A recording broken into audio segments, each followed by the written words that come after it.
night. And then they didn't really do anything with the confirmation of it until either it was late last night or early this morning. So they were just running it from Philly.com. They had not even confirmed it. It wasn't like Schefter confirmed it. Well, now this morning, they started putting it out there. Okay, we've confirmed the expectation and bar. I mean, the language in this thing, if you watch a report, would make a true journalist, the old day journalist, either roll over in their grave or if you're still living, roll your eyes. I mean, this is the new way. This is what we do. I mean, this is how it works. And it's basically a report that says, barring anything else unforeseen, it is expected. And there was one part of this where it said, yeah, Miami could still make a play at it, but it doesn't look like it. Okay, well, you can't give me all three of those things and then say it's a done deal that he's in Jacksonville because that means a lot of other things could happen. So we can do semantics on the reporting of it.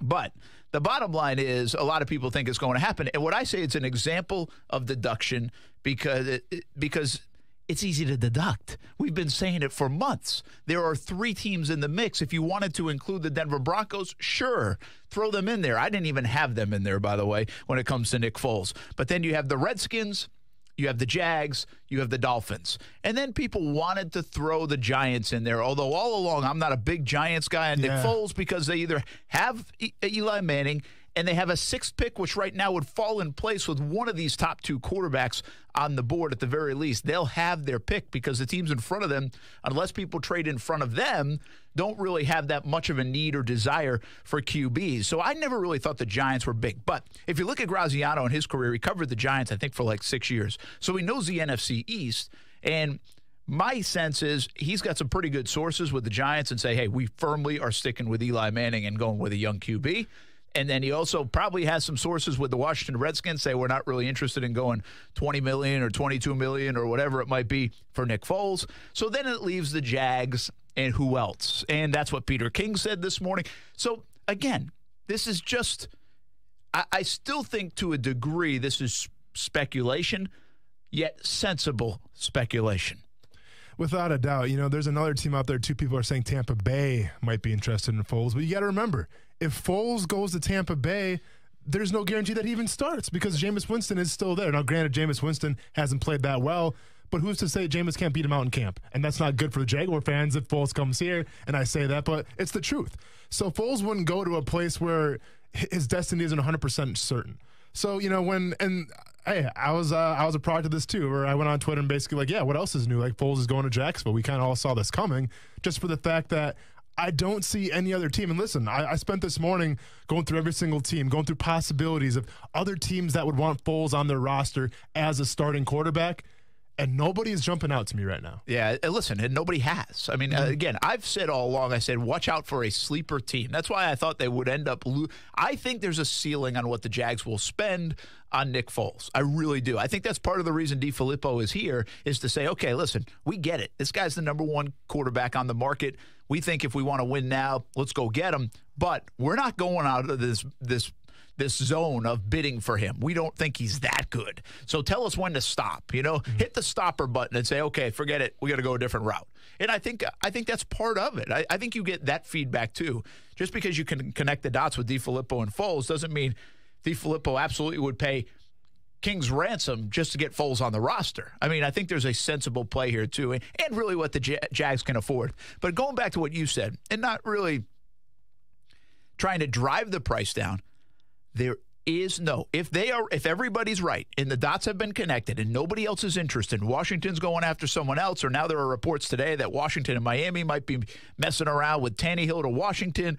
So whatever, if they're not interested in Foles, keep in mind, there may be zero market for Nick Foles. Zero. He has no leverage. He has zero leverage in this deal if he wants to be a starting quarterback guaranteed in the NFL. If he wants to make more money than anywhere else, he would come to Jacksonville. That doesn't necessarily mean $21 million, $22 million, $20 million. In my opinion, I think this thing's going to settle right around $18 million. But I wouldn't be shocked in year one if it settles for even less than that. I was thinking about it. Blake Bortles, cap hit-wise, I think is on the books for $21 million in 2019. So if this thing had gone according to plan and the Jags won, just say Bortles played well last year. Say Bortles played well last year and they wanted to go forward with him. Well, they'd be on the books, I think it is, for $21 million this year on a cap hit for Blake Bortles. Well, we know this. They're not going forward with Blake Bortles. They're going to eat $6.5 million in guaranteed money. Here's where I think this lands. I think somehow this lands with good amount of guaranteed money for Nick Foles, but it will be spread out longer than a 3-year deal, like 4 years, 5 years potentially. Yeah. And I also believe that the first year of that thing will look like you basically had Blake Bortles on the roster from a money standpoint. They will try to get this thing down to like a $13, $14 million deal for Foles in year number 1. So that way it looks like you just spent $21 million in 2019 on your quarterback. I think that's the one thing about the Jags. You can kill them for the moves they make in terms of are they smart or not. But I do think we have said very few times in the last few years, very few times, that they have made a bad deal from an economic standpoint. They had since Dave Caldwell took over, and now John Idzik's a big money guy in the building. All of their deals they usually can get out of in 2 years. They can basically say, okay, we're done with this guy, and we don't owe him any more money. Bam. The Bortles deal, whether you disagreed or not with the move, was still not a terrible deal for the team. It was just really a 2-year deal. That was it. And given the amount of money quarterbacks are making these days, they gave them flexibility. They really could have used him getting through 2019 to make them look good on it. I think the Moncrief deal was a little bit eye-popping, like $10 million really for Moncrief. That didn't make much sense to me, but it was still a 1-year thing and they could get out from under it. So my point is they make usually some pretty smart business moves, whether you like the player or not. I'm saying economically it makes sense. The one issue when you're talking about Foles camp, though, is the fact that Foles camp's going to be like, listen, you're not going to pay my client Blake Bortles money because he's better than Blake Bortles. But let's go back to the fact here. If I'm the Jaguars, I'm going to be like, all right, well, Foles, if you don't want to be here, go someplace else. Is he going to want to go to Miami with a new first-year coach, with a new first-year offensive coordinator? I don't think so. So the Jaguars are in the prime position to lowball Nick Foles because literally there is no other suitor right now. All right, what is going to happen in the next week? Important dates to remember and why this isn't done next on ESPN 690. Action Sports Jacks with Brent Martineau on ESPN 690 is brought to you by Best Bet Jacksonville and Orange Park. Do you know a child that is deaf or blind? The Florida School for the Deaf and Blind in St. Augustine offers a tuition-free educational program to prepare the child for a lifetime of success. FSDB offers free comprehensive education, transportation, and boarding services at no cost to all eligible deaf or blind students elementary through high school, no matter where you live in Florida. Call 800-344-3737 or log on to www.fsdb.k12.fl.us to find out more. Hey, everybody, this is Brent Martineau. If you've received a letter from the IRS and can't pay them, things can get bad quickly. The IRS can seize your bank account, garnish your wages, and place liens against everything you own. If this is you, contact J. David Tax Law, a local firm right here in Jacksonville. Your first step to stop IRS harassment is a no-cost consultation. They explain exactly your options and how they will resolve your tax issue. Only highly experienced tax attorneys will represent you, and fee payment plans are affordable for everyone. Get the protection you deserve. Peace of mind is only a click or phone call away. The fastest way to get started is to call 904-507-4777. 904-507-4777. Or online at jdavidtaxlaw.com. The number again, 904-507-4777. Or online at jdavidtaxlaw.com. I wasn't prepared to be a caregiver to Mom. But a little over a year ago, we realized she couldn't take care of herself without our help. And well, how could I not be there for her? I had no idea how hard it would be, and just what I would need to know. Things I never thought of, like how to improve her mood and, even for me, ways to stay positive. Luckily, I found the Caregiving Resource Center from AARP. It had articles about the basics that got me started, but also information about the hurdles I was facing in this new role. I could even connect with experts and hear from others who had been in my place. I know this road we're on isn't an easy one, but I'm really happy to have the extra help for her and for me. Caregiving Resource Center at aarp.org/caregiving. Articles, tips, and tools to help you both care for your loved one and care for yourself. This message is brought to you by AARP and the Ad Council. Now you have a bunch of young guys who found out we were all on the trade block. Now that trade didn't go through, so I agree with Magic, and you got to put on your big boy pants, but we all don't know how everybody's going to deal with it. Go Lick and Wingo, weekdays from 6 to 10 a.m. on ESPN 690. Now, back to Action Sports Jacks with Brent Martineau on ESPN 690 and ESPN690.com.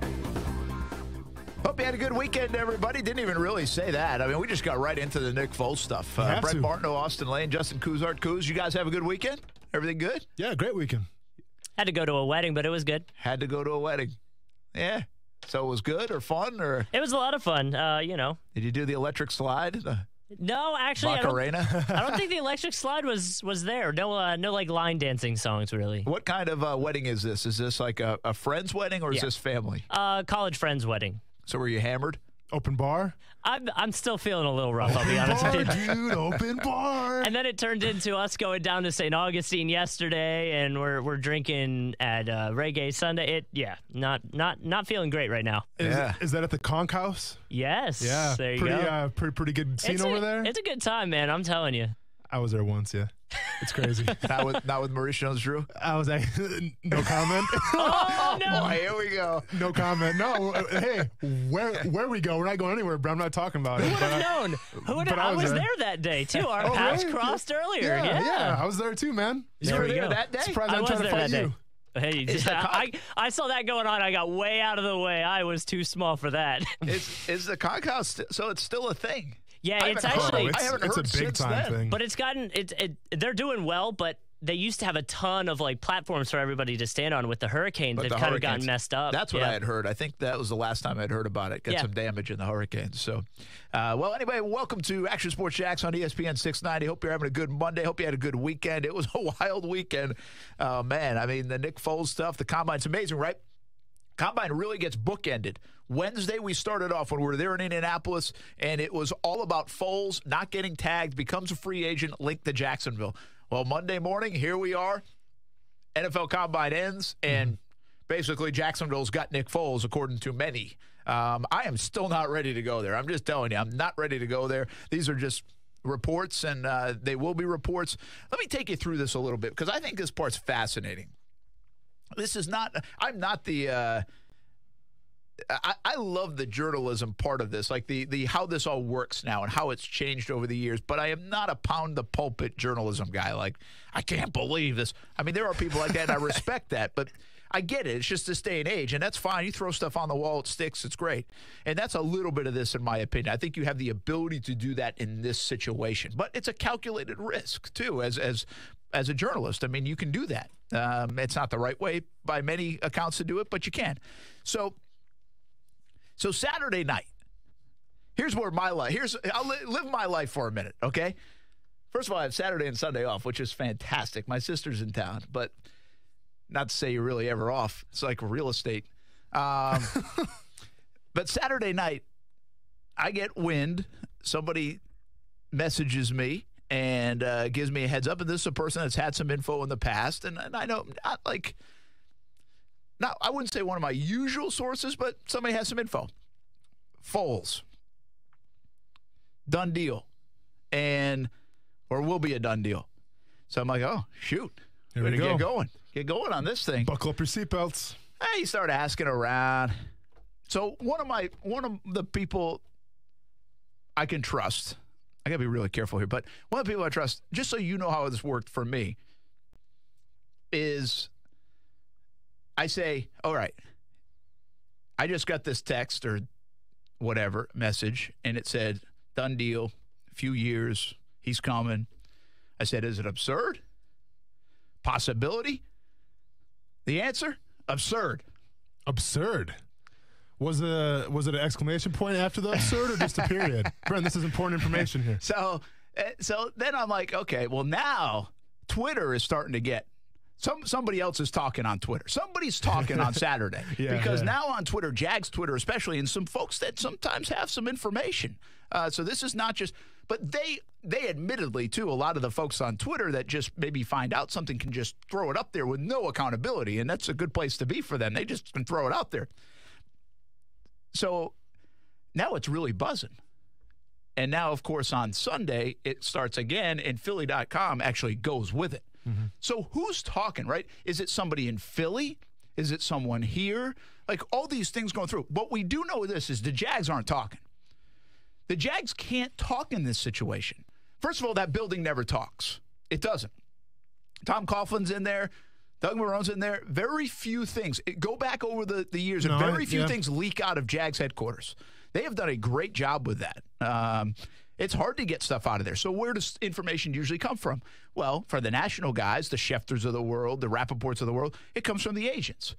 Well, there's a very interesting part of this whole scenario. The agents and the teams are not going to confirm this stuff, because then it is viewed as you're throwing the other party under the bus because it's tampering, and it's illegal tampering. You're not allowed to talk to anybody until next Monday.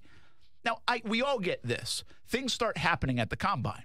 It is this convention of NFL people. So even if I talk to you, Austin, and you talk to the Nick Foles' agent, well, then you can then transfer stuff back from Foles' agent to you, then back to me. Mm-hmm. And then we can get something at least started. Yep. So I get that there's information passed along, but you can't come out if you're the Jags or if you're the agent. And that's why, to me, you haven't seen anything from Schefter and Rappaport on this.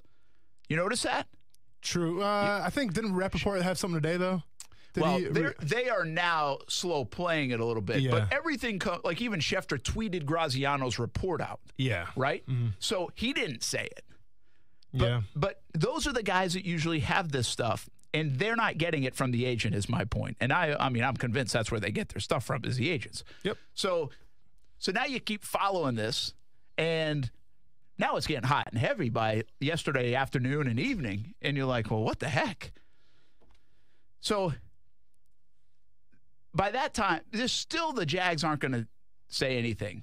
And now some of the other information that I had from Saturday night is getting like, well, that's not happening either. You know, like in terms of the years and the money, it doesn't make sense. We can't, like, the Jags won't even do that.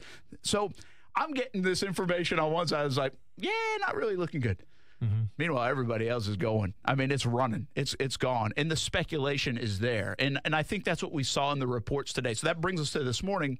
And some of these reports, ESPN's talking about it, and they're really hedging. It's a great exhibition of hedge reporting. Yeah. And again, that's kind of what happens nowadays, because this information is being gathered, but nobody will confirm.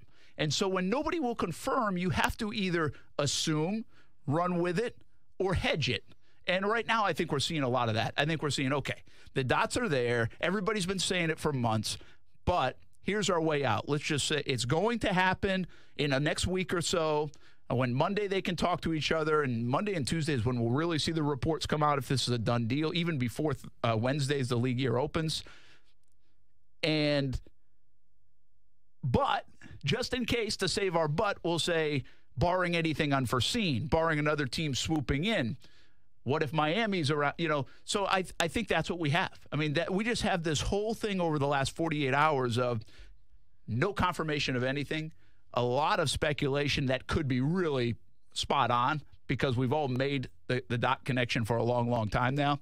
And that's where we sit. I think I told you in this first segment, I think what's happened is people have ruled out teams. And so with the Giants maybe being ruled out, the Redskins being ruled out, that might leave the Jags and Miami on the table. And that's where we come up. And by the way, that's okay. I mean, that's what that's a nice way. You only have 32 teams. Yeah. You know, you can do this thing by deduction. So it's just been a fascinating process. And I am just telling you this. I'm pretty confident in the people I know when I ask about stuff, and I'm just telling you it's not done. Now, I'm not telling you it's not going to happen, but I'm just telling you it's not done. So if you're saying it's not done, and you kind of brought up the fact that possibly some of this leaking stuff came from Philly, why the heck would it come from Philly if Foles isn't even on the Eagles anymore? Because that's a great question too, because I thought of that part, right? But Philly doesn't care. Like, Philly doesn't care if they leak. Like, they'll throw stuff out there. Or, by the way, but how does Philly know?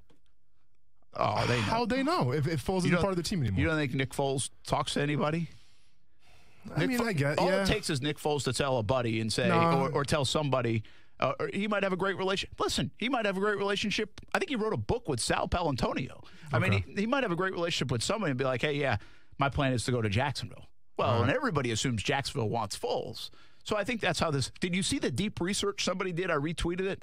That Foles' his wife has followed. That was the greatest one. So Foles' wife followed an interior design place out of Jacksonville. The internet is so good at detective work. They knew about Kevin Durant's burner accounts before. They knew about the Colangelo's burner accounts before. Like, you cannot beat the internet in terms of that stuff. And I don't know how people find that.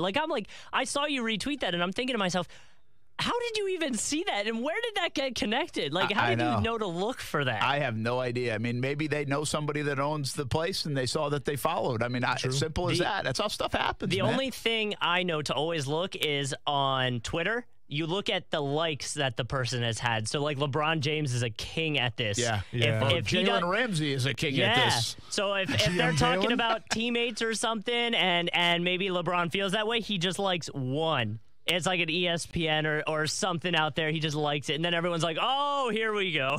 But my point in this whole deal really is it's hard to forget about our jobs. I mean, whatever it is. But I really think it's hard for the GMs to do their jobs, because of the public perception either way. I mean, they want to negotiate. Still, I would think. Don't you think there's some negotiation in this? They haven't even done that. If they both said, okay, we have mutual interest, that's one thing. But they're not going to sit there and negotiate a deal until next Monday. I believe that part.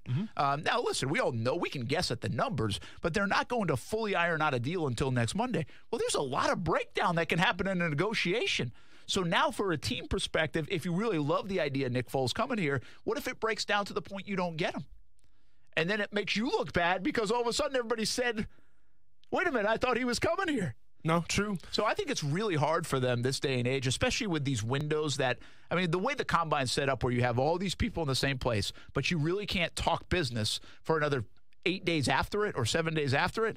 That's a tough setup for these kind of rumors. It is, and getting back to the media portion of it too, it's funny how it worked, and I'm kind of guilty of this as myself. One person reported, and I forgot where I saw it first. It might have been Pro Football Talk or something.com reported Foles is going to the Jaguars. Well, then it caught on like wildfire. Everybody started retweeting it, and I was in the mix too and everything. But I think it's just the fact that, listen, one of the most uncomfortable seats ever to sit is on a fence, Brent. People want to be either on one side or the other side.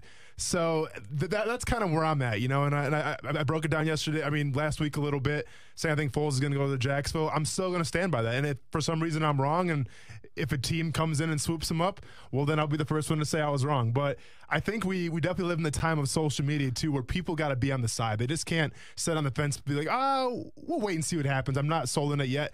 Because everyone wants to be the first one to report it. Yeah. They want to be like, oh, yeah, I reported it. I was the first one to call it. No, it's just the way of the world. And in our business, I've said this before, too. I don't really care about being the first one. I think you want to be in the loop to be able to report it. And the problem with this is you can be in the loop with people down at the team. They can't tell you anything. They can't. Again, they will look bad if they say anything. If they confirm anything. Right now, if this was 100% true deal done, if they confirm anything, my guess is they would eventually or have a real good chance to get in trouble by the NFL for illegal tampering. And you don't want that. That could cost you draft picks and other things down the road. So my whole point of that was it really puts teams in a tricky spot for the next week. This is not going away. We're going to talk about this every day. No, for sure. And again, I'm not convinced there's not another plot twist in here. Well, and the other question is, if you do think it came from Foles' camp, maybe Foles talked to somebody, why would he do that, though? Because he has to know that if he keeps his mouth shut, he's going to get more money. What? No. If he puts it out there, maybe other teams get antsy and say, let me jump in on that. Okay. That's his last-ditch effort to get more money. He's got a one-team market right now. Wouldn't you rather have 3 or 4 people bidding after you? That's true, I guess, but at the same time, you don't say anything. You just tell the Jaguars, listen, we're taking other offers as well. Yeah, but then you end up with nothing. How good's your poker face? ESPN 690. Matthew Driscoll has a big game tonight for UNF. He joins us next. It's It's Golick and Wingo. Boston was a pit of misery outside of the Celtics for decades in terms of winning. Okay, you had the Celtics and you had everything else that was kind of a big bowl of crap. These sports fans in Boston, they really have no idea how good they have it, and I wonder what it's going to take for them to understand the embarrassment of riches that has come their way. Golick and Wingo, weekday mornings at 6 Eastern on ESPN Radio and ESPN2. The best kept secret in tires is TireOutlet.com. Tire Outlet offers you wholesale prices with premium service. And most important, TireOutlet.com has always had a safety first focus. With locations throughout the First Coast, check out TireOutlet.com today. Peace of mind. It's one of the most important things we can have and sometimes the most elusive. I'm Eli Anajar from the law offices of Anajar & Levine. If you've been injured as a result of someone else's negligence, call the law offices of Anajar & Levine at 904-600-4000. Office in Jacksonville. Whether you're buying a new or pre-owned vehicle, your experience should never be anything less than exceptional. Hey everybody, it's Brent Martineau of Action Sports Jacks. And if you're considering a new or pre-owned vehicle, I encourage you to go see my friends at the new Jenkins Hyundai of Jacksonville. I'm so impressed with how they treat their customers. They're good people. No one wants to be haggled or pressured at a car dealership. And my friends at Jenkins Hyundai of Jacksonville understand that. And they emphasize a no-risk, no-pressure approach. Their team will get you into the right car at the right price. And if for any reason you are not completely satisfied with your new or pre-owned vehicle, you can bring it back to Jenkins Hyundai of Jacksonville within the first 7 days for your money back. Take it from me. We drive a Hyundai in our family, and I encourage you to visit JenkinsHyundaiofJacksonville.com to schedule a test drive. And you, too, will be impressed at how they treat the customer. Exceptional service at Jenkins Hyundai of Jacksonville. When you get to the Jenkins Hyundai of Jacksonville showroom, make sure you tell them Brent Martineau sent you. Hey all, this is Allie McDeal. Are you still looking for entertainment in the greater Jacksonville area? Head to a Best Bet location, grab a cocktail, immerse yourself in live poker action, and enjoy the best hand-rolled sushi in town. Take a break from the poker tables, enjoy watching the Greyhounds race live, or participate in simulcast wagering from around the country. Also, try your hand in one of their widely popular games like Pai Gow, Ultimate Texas Hold'em, or 3-Card Poker. For more detailed information, visit them on the web at bestbetjacks.com. I'll be looking for you at both Best Bet locations. Come play. What I continue to tell people about the entire experience is that it never felt like a sale. Not once did I feel like I was trying to be sold anything. When people come to Diamonds Direct, they expect the highest quality, the lowest prices. But what they are surprised by is the experience, the relaxed, no-pressure atmosphere, and people who genuinely care. At Diamonds Direct, it's just a different feel. As soon as you get here, you kind of feel comfortable with the process. It's people that are pretty much family, honestly, at this point. I'm not even joking. They're so warm and welcoming. They're very patient, they're very kind, and they're very, very helpful. They're very knowledgeable about their products. Every single one of the people that touched our transaction made sure that we were ecstatic about it when we left. And we still have that relationship. Very honest, very sincere, kind staff. They just make you feel like family. You feel like family here, no doubt about it. I will come back here. We are Diamonds Direct customers for life. Come discover the difference and be a part of our family at Diamonds Direct at the Markets at Town Center, official jeweler of the Jaguars. From Daytona Beach to Brunswick, now ESPN can be heard loud and clear everywhere on one of the most powerful AM radio stations in Florida. Listen live everywhere you go on ESPN690.com. This is ESPN 690. You watch Action Sports Jacks on CBS 47 and Fox 30. Now Action Sports Jacks is on your radio. Broadcasting live from the ESPN 690 Anajar and Levine studios. Here's your host, Brent Martineau. Wives are the best, aren't they? Man, you said it. Shout out to my wife for bringing me my lunch that I forgot at my house because obviously this Foles stuff and the combine stuff going on, I really took up most of my time. I couldn't focus on getting my food. So you got to stay focused, man. Well, on top of that, and training as well. So, unfortunately, I forgot to bring my lunch today, but thankfully the family stopped by and dropped it off for me. I love how we start with wives are the best. I know you feel that way about yours, and I feel that way about mine. Bren, but I'm sure there are people driving home and be like, yeah, not so much. I've been campaigning wives are the best now for like the past 2.5 years, bro. Yeah, it's a good one. And so is this guy, by the way. UNF head basketball coach Matthew Driscoll. I'm sure he would campaign along with you. His wife's the best, too.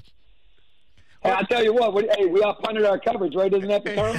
That is. We all have, yes. Kicked, out punted. Yes, we I'll tell you what, I tell you what, if you get the chance to go in the Osprey Club and you get the chance to have some of her desserts that she provides before the games, I mean, she's a whole nother level. Now, if you look at me, you may not think so, but I don't eat them. I'm not the taster, but she's an incredible, incredible human being, and UNF is grateful to have her because she does a great job with our student athletes. She absolutely does, and UNF should be grateful to have this man as the head coach too. 6 in a row going into the ASUN tournament. Starts tonight, quarterfinals against North Alabama. You fired up about it, and you got to be happy with the way your team's playing going in, Matthew Driscoll. Yeah, the thing, Brent, as you know, because you've been around and you're at the games and you're calling them and you've seen it. As you progress throughout the year, you always wonder how the team's going to continue to grow. And sometimes when you hit those obstacles or you hit those little potholes, then you see yourself, okay, not only are they going to grow, how are they going to go? Are they going to continue to flow? Are they going to start to ebb? Or what's going to happen? And to our guys' credit, as this thing kind of started coming apart, they got together. And their connectivity and their ability to want to play for each other has been off the charts. And then when you take a scenario like what happened last week with Noah, and you take a bunch of guys that understand that loving one another is the most important thing when you're talking about family, when you're talking about team, you take that love, and though you still continue to love him, you also understand that you got to move forward, and that's just the way life is. So they really, really, really grasped that quickly, which was, 24 hours roughly, and came out and obviously beat the number one team in the league at that particular time, our 5th win, and then took care of business on Tuesday night as well too to secure that 3rd seed and which is critical, And this year, Brett, we changed the rules this year. The head coaches voted this summer that after the first round we should reseed based on, truly our mission in our league is for the number one team to have the best opportunity to get the best seeding in the NCAA tournament. So they want whoever it is that's going to go represent us. They want to give them every chance because of what they've done throughout the whole year to give them such a great net, so to speak. So 3 years ago, number 6 and number 7 upset in the first round, and we ended up playing Gulf Coast, and number 6 got a home game. Well, number 4, Gulf Coast, should have got a home game. They've earned it. They've earned that revenue. So we thought, you know what, we should do this. We should reseed if it's necessary. So it's kind of a neat deal that we're doing, and it's kind of a neat thing that we have. So there's a lot of things that go on with seeding, and then, of course, now with the tournament, because the only thing it's about what I love, and you know that 1-0. So it's all about surviving advance, and that's what this time of year is. Matthew Driscoll with us, the UNF head basketball coach, and play a quarterfinal game against North Alabama tonight, 7 o'clock at UNF Arena on the campus of the University of North Florida. Also will be on ESPN+. I'll have the call along with Bebe Daniels, former UNF Osprey player. Yeah, the doctor's in the house tonight. Hey, two-time defensive player of the year is going to be calling the game with the new defensive player of the year, Wajid Aminu. Absolutely. Wajid Aminu named the defensive player of the year today in the ASUN. I don't want to dismiss what you just said. I just want to catch people up if they don't know. Noah Horkler, arguably your best player, was dismissed about a week ago, a little bit more than a week ago. You guys turn around 24 hours later, and you beat Liberty, the number one team in the league. You're down by 13 late in the half. I just want to ask you, did you see something different at the end of that game and practice the next day or with your team in the last week to say, whoa, something clicked like that? I know you're always confident. I know you can think you're good, but when you do that in a 24-hour span, knock off the number one team, chase them down from 13-point deficit, it feels like that would give you some extra boost from a confidence and a swagger standpoint. Did you notice anything in the last week? Well, you know, it's interesting you ask that question. It's a cool question because I think this is pretty neat. So I've told several people this. Like when we were on that little bit of a slide, you couldn't tell. If you came to practice, you couldn't tell the difference. And when we started getting on this run and you came to practice, it looked just like it looked on the slide, just like it looked when we started 3-1. So what that says to me is there's been a great consistency. And because of that consistency, the guys have been able to continue to understand, like, it's all about the next game. And we really, really, really, really talked about that because if you don't understand that and you don't really grasp that, so that's all we talked about was the next game. It's the next game. Who's next? So their esprit de corps, their bounce, their spirit, all those things. Obviously, when you're winning, that your chest is a little bit further out, your chin's a little bit higher, and I think that's all part of it. But as far as what they did, and I didn't coach them any different. I didn't coach them hard any differently in practice when things didn't go the way they were supposed to go. I didn't say, well, we're winning now. Let me just pull back a little bit. And that's just not my personality. That's just not why we've been great and why we've hung banners. So it's been really, really cool to see these guys. And then, of course, the Horkler situation. You know, you throw that one in there, too. Now you could be heads hanging and all that kind of stuff. And I think the best thing we did was we didn't do it with Jerron Granberry, and I made a huge mistake. And I should have done it. I should have cleaned out his locker room when he left, which was unfortunate. But his father died, and it just had some situations occur for him. And I should have cleaned out his locker. But with Noah, we cleaned it out right away. And we didn't allow it to hang around because we don't want the guy to have any false either beliefs or understandings that he's going to come back or it's going to change or we're not going to, it's just not going to be that way. And I think that's one of the best things we did. We kind of cleaned it up. We love him. I met with him for a long time on Friday and asked for his forgiveness. And it is what it is. But to our guys' credit, the consistency has really been cool. Yeah, that's good stuff. And I know it's a tough situation. Again, Ospreys play tonight, 7 o'clock against North Alabama. You got to go catch a nap. But before I let you go, why in 2005, 2006, somewhere a kid out of Iola, Scandinavia, Wisconsin, playing AAU basketball, 6'6". You were at Baylor probably then, I think, maybe. Why didn't you recruit this guy named Austin Lane? I mean, he was on the basketball circuit, Coach. Well, what's crazy is Austin – with the thing that we were always worried about, when we saw his clips and we saw his profile and everything, we thought GQ was going to sign him early. It was just going to be straight GQ. He was going to be straight GQ. And we thought, why are we going to waste our time with a guy that's going to be straight GQ when we can find somebody else that can make threes? So that's the real reason why. So if you want the real dope, there it is. I appreciate that, Coach. Always. All right, man. Hey, listen. Hey, I ain't like you, so the more rest I get, the more high-definition radio my face gets, so we're better. All right, go get a nap in. We'll see you tonight. Matthew Driscoll, we held him up from his nap. He always takes a nap before the game.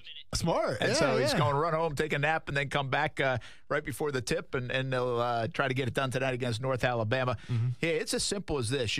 We talk about the Florida Gators, tough loss on Saturday. Florida State, another win, playing good basketball. We're going to talk a lot about March and March Madness and the brackets coming out in about a week or so, a couple weeks. And the NCAA tournament being here. Well, it is here for the A-Sun, for UNF, for JU tonight, who's on the road at Liberty. It's as simple as this. The simplicity of it is almost just as fantastic as being a bubble team like potentially Florida. Mm-hmm. You win 3 games, you go dancing. And that's it. Monday, Thursday, Sunday. That's what's on the line, and it starts tonight, and UNF fortunate to get a home game. It does look like on paper there's a bit of separation, Lipscomb and Liberty in the league. But again, just last week, UNF, without Horkler, was able to bounce Liberty. So it's anybody's tournament now. Somebody's got to get hot for 1 week. Simple as that. Good luck to the Ospreys tonight. Good luck to JU Dolphins as well, and we'll see where it goes from there. When we come back, we go back to football and Foles, and what are some of the folks saying? Steve Young, Louis Riddick. How will it impact this football team if it does for sure happen? Next on ESPN 690. See, very intrigued by the Dan Le Batard Show on ESPN Radio. Is an unhappy Thon Maker the answer? 53% of the audience said yes. Thon Maker is going to excite anybody who hasn't seen Thon Maker play, correct? Like, that guy walks into the room. How'd we get him? Wait a minute. That guy's great. I would draft him first overall every time. The Dan Le Batard Show with the Stuttgarts on ESPN Radio and ESPN News. It's hard to beat that new car smell, especially when it's a brand new Hyundai. Hey, everybody, it's Brent Martin of Action Sports Jacks, and I think we could all agree there's something to that new car smell you just can't beat. You also can't beat the exceptional service at the new Jenkins Hyundai of Jacksonville. It's a brand new dealership here in town, and my friends at Jenkins Hyundai of Jacksonville live by giving you the most superb car buying experience you can get. No one likes to be haggled or pressured when buying a car. The staff at Jenkins Hyundai of Jacksonville understands this and emphasizes their no-risk, no-pressure approach. They'll help you find the right car for you at the right price. And if you are not 100% satisfied with your new car, you can bring it back to Jenkins Hyundai of Jacksonville within the first 7 days for your money back. The Hyundai you want, the service you deserve, all with the limited lifetime warranty that's good anywhere in the United States. Schedule a test drive at JenkinsHyundaiofJacksonville.com and make sure you tell them Brent Martineau sent you. Hi, everybody. It's Brent Martineau. If you received a letter from the IRS and cannot pay them, things can get bad quickly. The IRS can seize your bank accounts and garnish your wages. If this is you, make sure to contact J. David Tax Law, a local firm right here in Jacksonville, and recently voted the best tax attorney in Jacksonville by Folio Weekly Readers, and also selected as an ultimate tax attorney by the Jacksonville Business Journal. Your first step to stop IRS harassment is a no-cost consultation.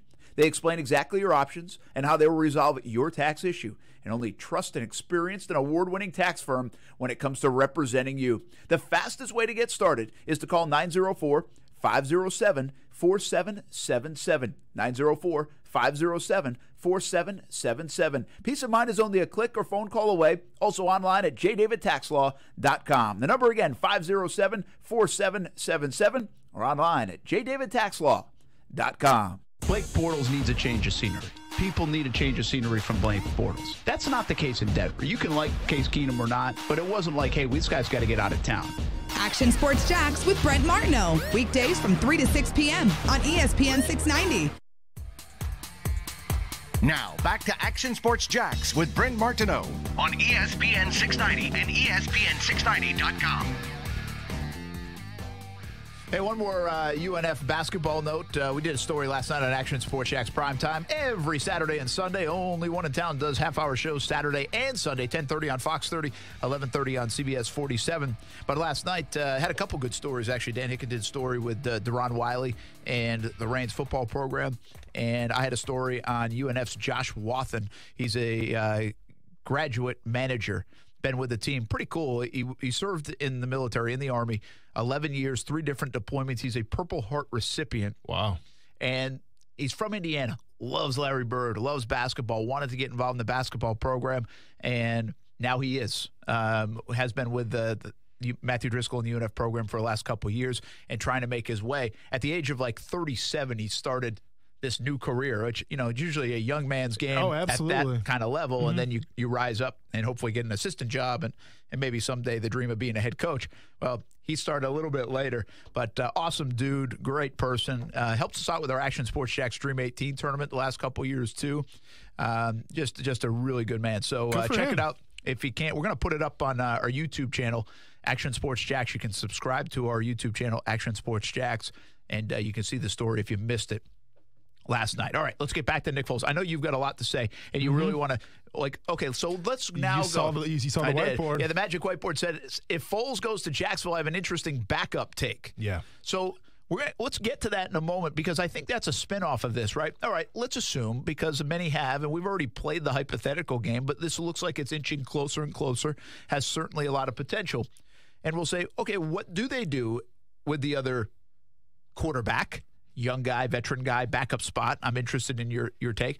And what do they do with that 7th pick? And are the two related?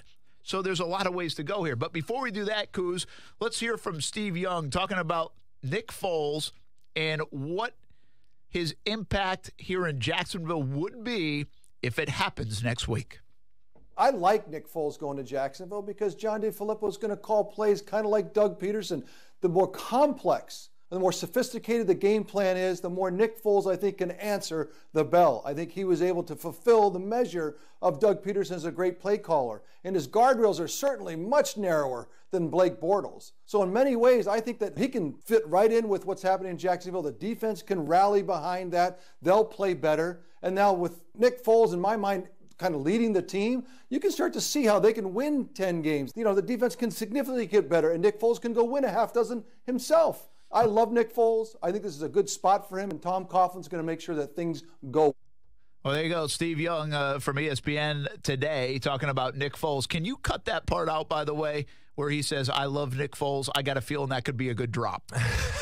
Deal. All right. Let's make sure we do that, because I love Nick Foles. Is going to come up a lot on the program, I think, over the next however long. All right. I want to point to something he just said. He said, the guardrails will be more narrow. I think is the terminology used. And what I see in that is you don't have to be so cautious calling the game. You can let it fly a little bit. Well, I did some numbers. Blake has 75 games in his career. Again, this is a guy that's played a lot of football. Foles, 54 games. I'm not sure. Keep in mind, Foles is 30. Blake Bortles is like 26. Maybe just turning 27 soon. Yeah. But he's played more football games than Nick Foles. Completion percentage, 59% to 61.6. So a couple percentage ticks higher for Nick Foles. They've both thrown for over 10,000 yards. In fact, Blake's thrown for 17,000 yards. And if you look at some of the numbers, he's in elite company for a guy in his first 4.5, 5 years that's thrown for that much yardage. 103 touchdowns, 75 interceptions. That's a 2.8% interception rate. Foles is 68 touchdowns, just 33 interceptions, 2.1% interception rate. So obviously Blake turns it over at more of a clip, and what's not factored in here are fumbles, and Blake did a bunch of that as well. Now, here's the one defense mechanism of Blake. 195 sacks in his career, Foles 89. Yeah. I mean, more than double the amount of sacks for Blake Bortles, a lot of those coming in like a 2-year stretch in the first couple of seasons. Yards per attempt, 6.7 for Blake, 7.1 for Foles. And then the last couple of stats I'll give you. 6 comeback wins for Blake, 8 game-winning drives, 8 comebacks for Foles, so 8-6 in favor of Foles in less games. In 10 game-winning drives, Blake just 8 game-winning drives. Again, in 20 less games. That's like less a one season, a season plus. There's a couple of numbers I like for Foles. And I think talking about what Steve Young just said, the guardrails won't be as narrow, meaning they'll let this guy throw the ball. He likes to throw it down the field. They'll take some chances. They'll let him sling it. He's only got 2.1% interception rate, so he makes better decisions, or he's more accurate with the ball. 7.1 yards per attempt is more than Blake, 6.7, so he doesn't mind taking the chance, or at least he'll be given the chance, or he has been given the chance.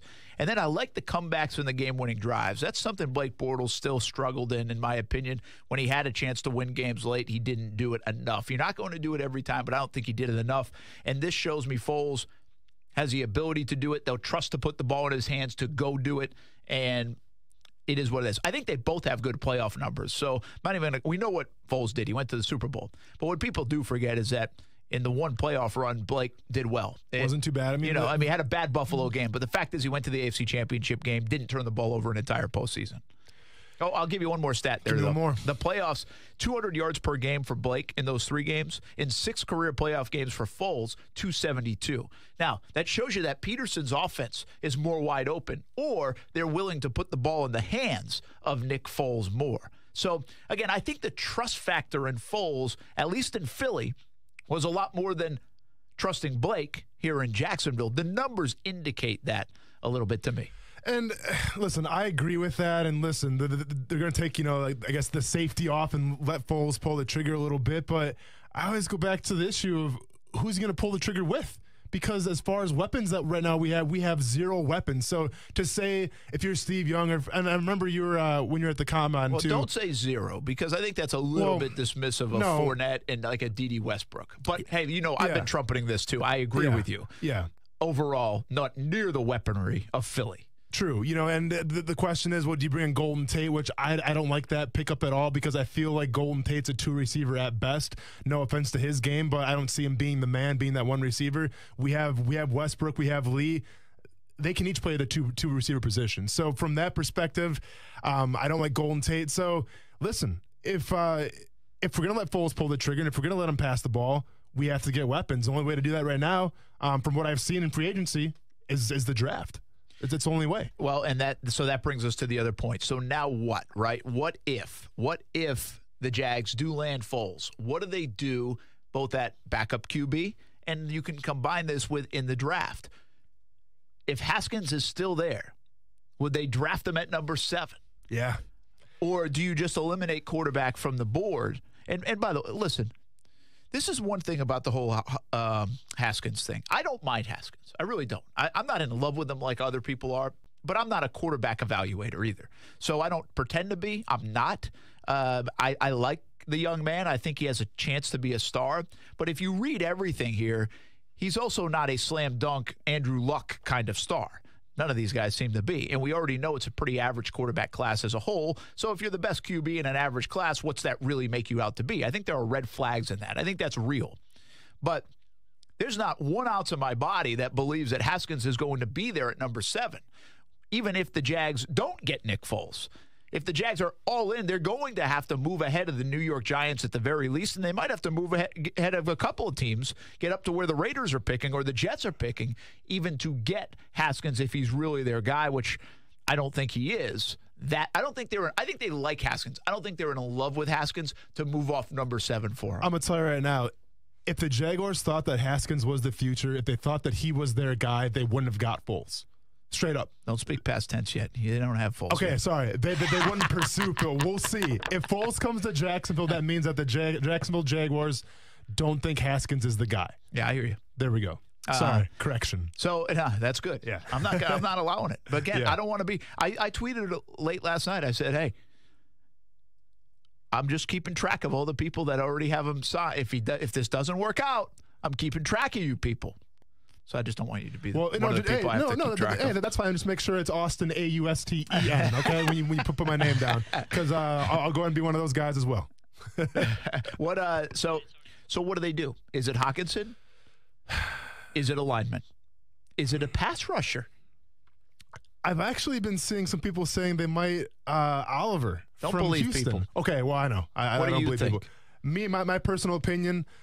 You have to go Webb. So here's my issue. Everyone's saying, well, don't take a tight end. It's number 7 pick. Forget that. Look at the talent. And I get it. Maybe there's some more talent ahead of him that looks better on paper. But you have to ask yourself, how does this guy fit in our team and go get him? Brent, I've always been on the Noah Fant bandwagon. I truly think Noah Fant is a game changer. The dude ran a 4.5 40. And I went on Twitter and said, I'm like, listen, I understand Hawkinson is the dude. He's the top tight end right now. And I understand if you were somehow going to take Fant at number 7, that's a huge risk. But I truly believe that you cannot teach a 4.5 40, but you can teach a tight end how to block. And if you look at what the Jaguars have right now, they need an explosive weapon, a guy that you can take to the end zone or to the red zone, throw the ball up and say, go get it. Noah Fant can do those things. So I like Noah Fant, honestly. If you can trade back maybe to the mid-20s and take him, even better. Yeah, I'm going to debate you on something coming up next. You might not be able to teach 4.5, but I'm not sure you can teach a willing blocker. Who knows if Fant's a willing blocker? It's one thing if you teach, the actual discipline of blocking. But if you're not willing to do it, that's a different story. We really don't know that part of it. That we don't. And another thought on Hawkinson and the reach for that makes sense. Well, that and the backup QB situation or the other QB situation the Jags would look into if Foles is the guy. Plus, we'll hear from Louis Riddick. We got Dan Grandiziano coming up at 5 o'clock. We got a whole lot more balling and falling from the combine. Oh, we're loaded up on ESPN 690. Stay with us. Oye, amigo, it is the Dan Le Batard Show on ESPN Radio. Did James Harrison ever tell Ben Roethlisberger to put down the beers and get in a little better shape? Ben's in good shape. He is? Ben looks good. If you say he looks good, he looks good. That's the fine. deal. We think he runs like a skyscraper, but if you say he looks good, that's fine by us. We'll let it go. That's a good thing he ain't paid to run. He paid to throw. The Dan Le Batard Show with the Stuttgarts on ESPN Radio and ESPN News.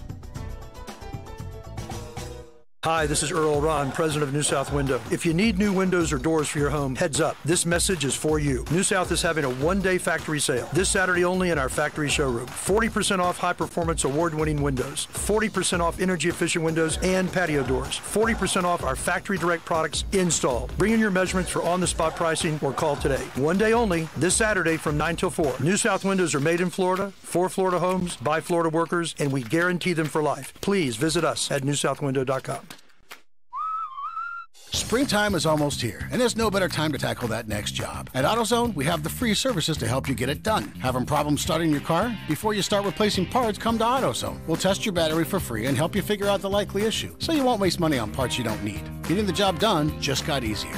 Wipers starting to squeak? It might be time for a change. Stop in for great deals on Rain-X wiper blades. Let us help you at more than 5,600 locations nationwide. Restrictions and details in store. Get in the zone, AutoZone. And now, a quick comparison from Grasshopper. When a client calls, what do you want them to hear? Your personal voicemail? Hey, you've reached Greg's cell phone. I'm away right now, obviously.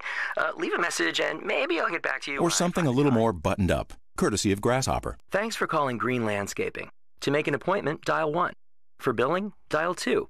To speak with Greg Smith, dial There's 3. no contest. Put your best voice forward with Grasshopper, the virtual phone system for small business. Try it free at grasshopper.com. Built with the biggest names in sports, all on one radio station. Golick and Wingo, Dan Lebitard, Stephen A. Smith, and Action Sports Jack's Brent Martineau every afternoon. Plus, Sports Center updates at the top and bottom of every hour. And major breaking news in sports when it happens. Make us your only button for sports. Listen live everywhere you go on ESPN690.com. The all-new ESPN 690.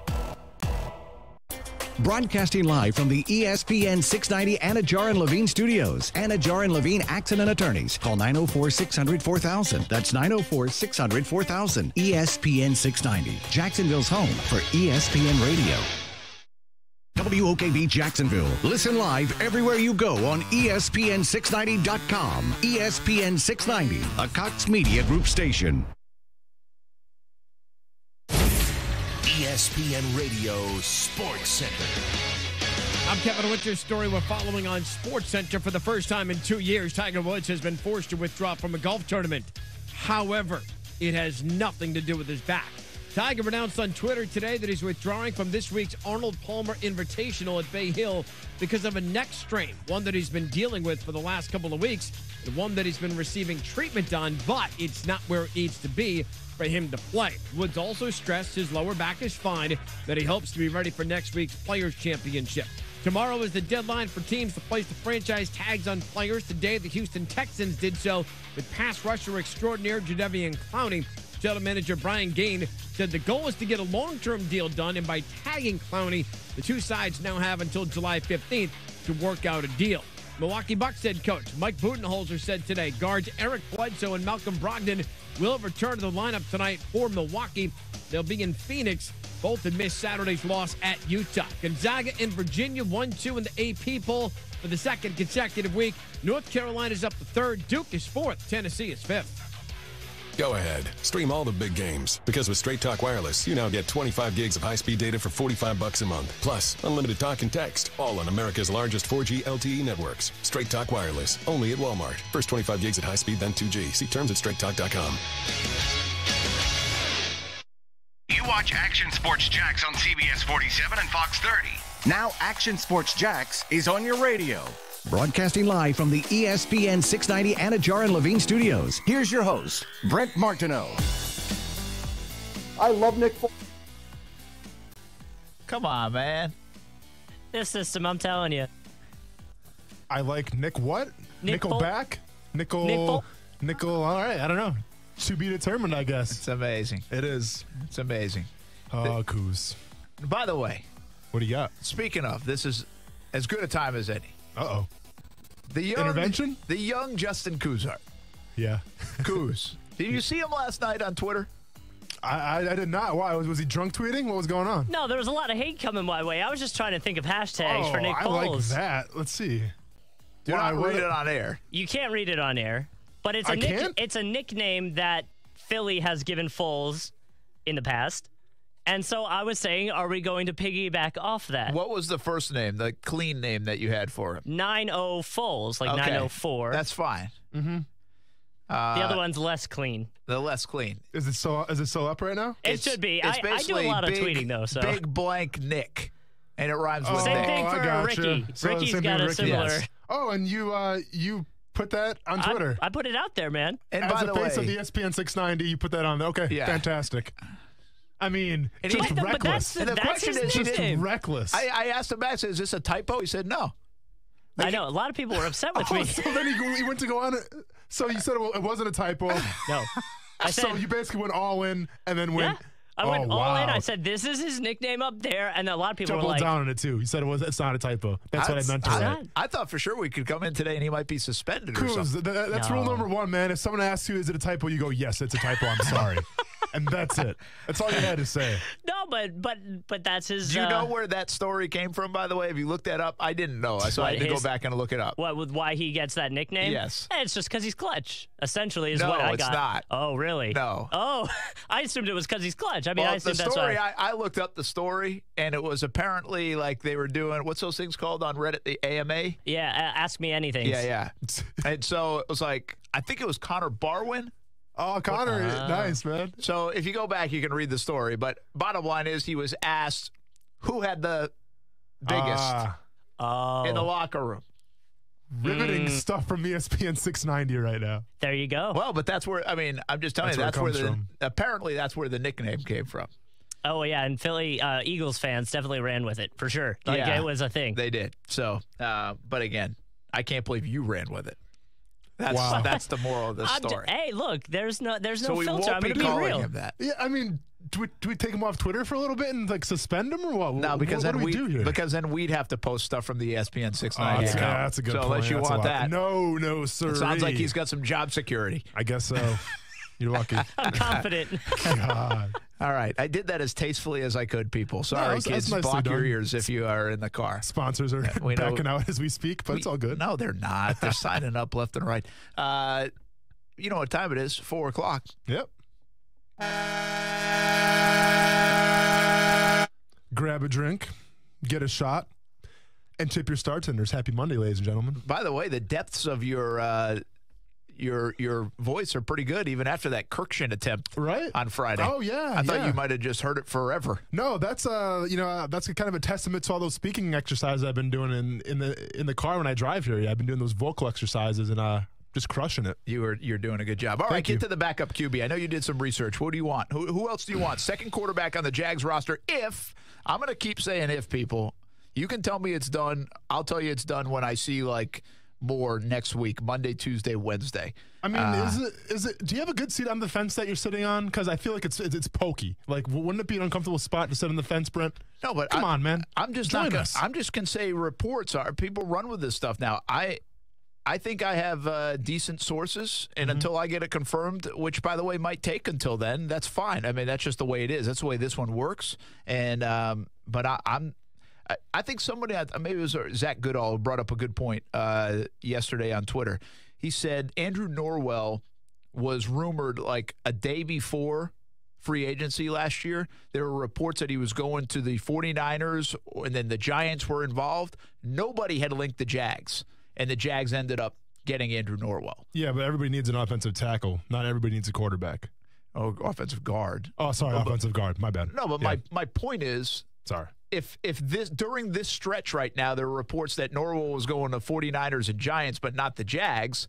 Well, right now there could be reports Foles is going to the Jags, but somebody else still can swoop in. That's my point. No, I understand that, but at the same time, it's not the same position. You know, but no, I see where you're coming from, Brent, for sure. Yeah, it's the same context. It is the same context, but at the same time, I mean, like I said, everyone needs an offensive lineman. Like, they wouldn't mind one. Yeah, but, so the dots are not. Yeah, like, I understand that. People are saying, well, it's a quarterback. How many teams really need a starting quarterback, right? And right now, there's not that many. Well, and you're hearing it, too. Like, I saw reports out of Denver, right? And I think it was Rappaport. Again, I mean, these guys are good, but they are also not always getting the right information. They're getting information people want to push out there. And so do you push it out there? Well, fine, you do. You hedge it a little bit and you push it out there. But I think there are 3 teams interested. I think his tweet was something to the effect of, by March 17th, the Steelers feel like there's enough of a market that Antonio Brown will be traded. And I think he brought up the Cardinals. Titans. The Titans were one of the teams. Well, today's was Cardinals, Broncos, and maybe it was the Niners. It was another team. Okay. Well, a guy out of Denver who really covers the team closely has asked Elway 2 times straight up, do you guys have interest in Antonio Brown? And the answer is no. Yeah. And so, again, I mean, so which one is it? True. That's kind of the situation we're in right now with Foles. Locally, they're not going to sit here and say, oh, yeah, we're in. You know, they're not confirming this stuff. But that's just part of the nature of it. So that's why to me, I'm still leaving the door open until I know for sure. Well, speaking of Denver, so my whole backup quarterback, I mean, if you're talking about the Jaguars here, listen, ideally, if we were to bring in Nick Foles, you'd want to get in probably a draftable guy at backup quarterback because there's no sense in bringing Foles. Then we get Tyrod Taylor or we get, another like Ryan Fitzpatrick. I mean, you're not going to bring in 2 vets, I feel like, because that's going to be a lot of money as opposed to having that rookie contract where we can bring in maybe like a 3rd-round pick or a 4th-round pick. I don't think Drew Lock's going to be there. And Brent, we've been on record saying we're not a big fan of the draft class in general, especially when we get towards the middle rounds. So you got to ask yourself, is Drew Lock probably going to be there at the 3rd round? I don't think so. I think some team's going to. Yeah, I think he'll be. He could go back end 1st round. I think Jones, same thing. Daniel Jones from Duke. One of those 2 guys are going to end up with the Patriots in number 32. If the tight ends are off the board. So the reason I brought up the Broncos is because if you look at what's going on with the Arizona Cardinals right now, it's kind of a mess. And once again, I don't know if I really want to wear the tinfoil hat or not, but there are rumors saying that Kyler Murray is going to be the number 1 quarterback taken by the Cardinals. And if that's the fact, then they're going to have to ship off Josh Rosen.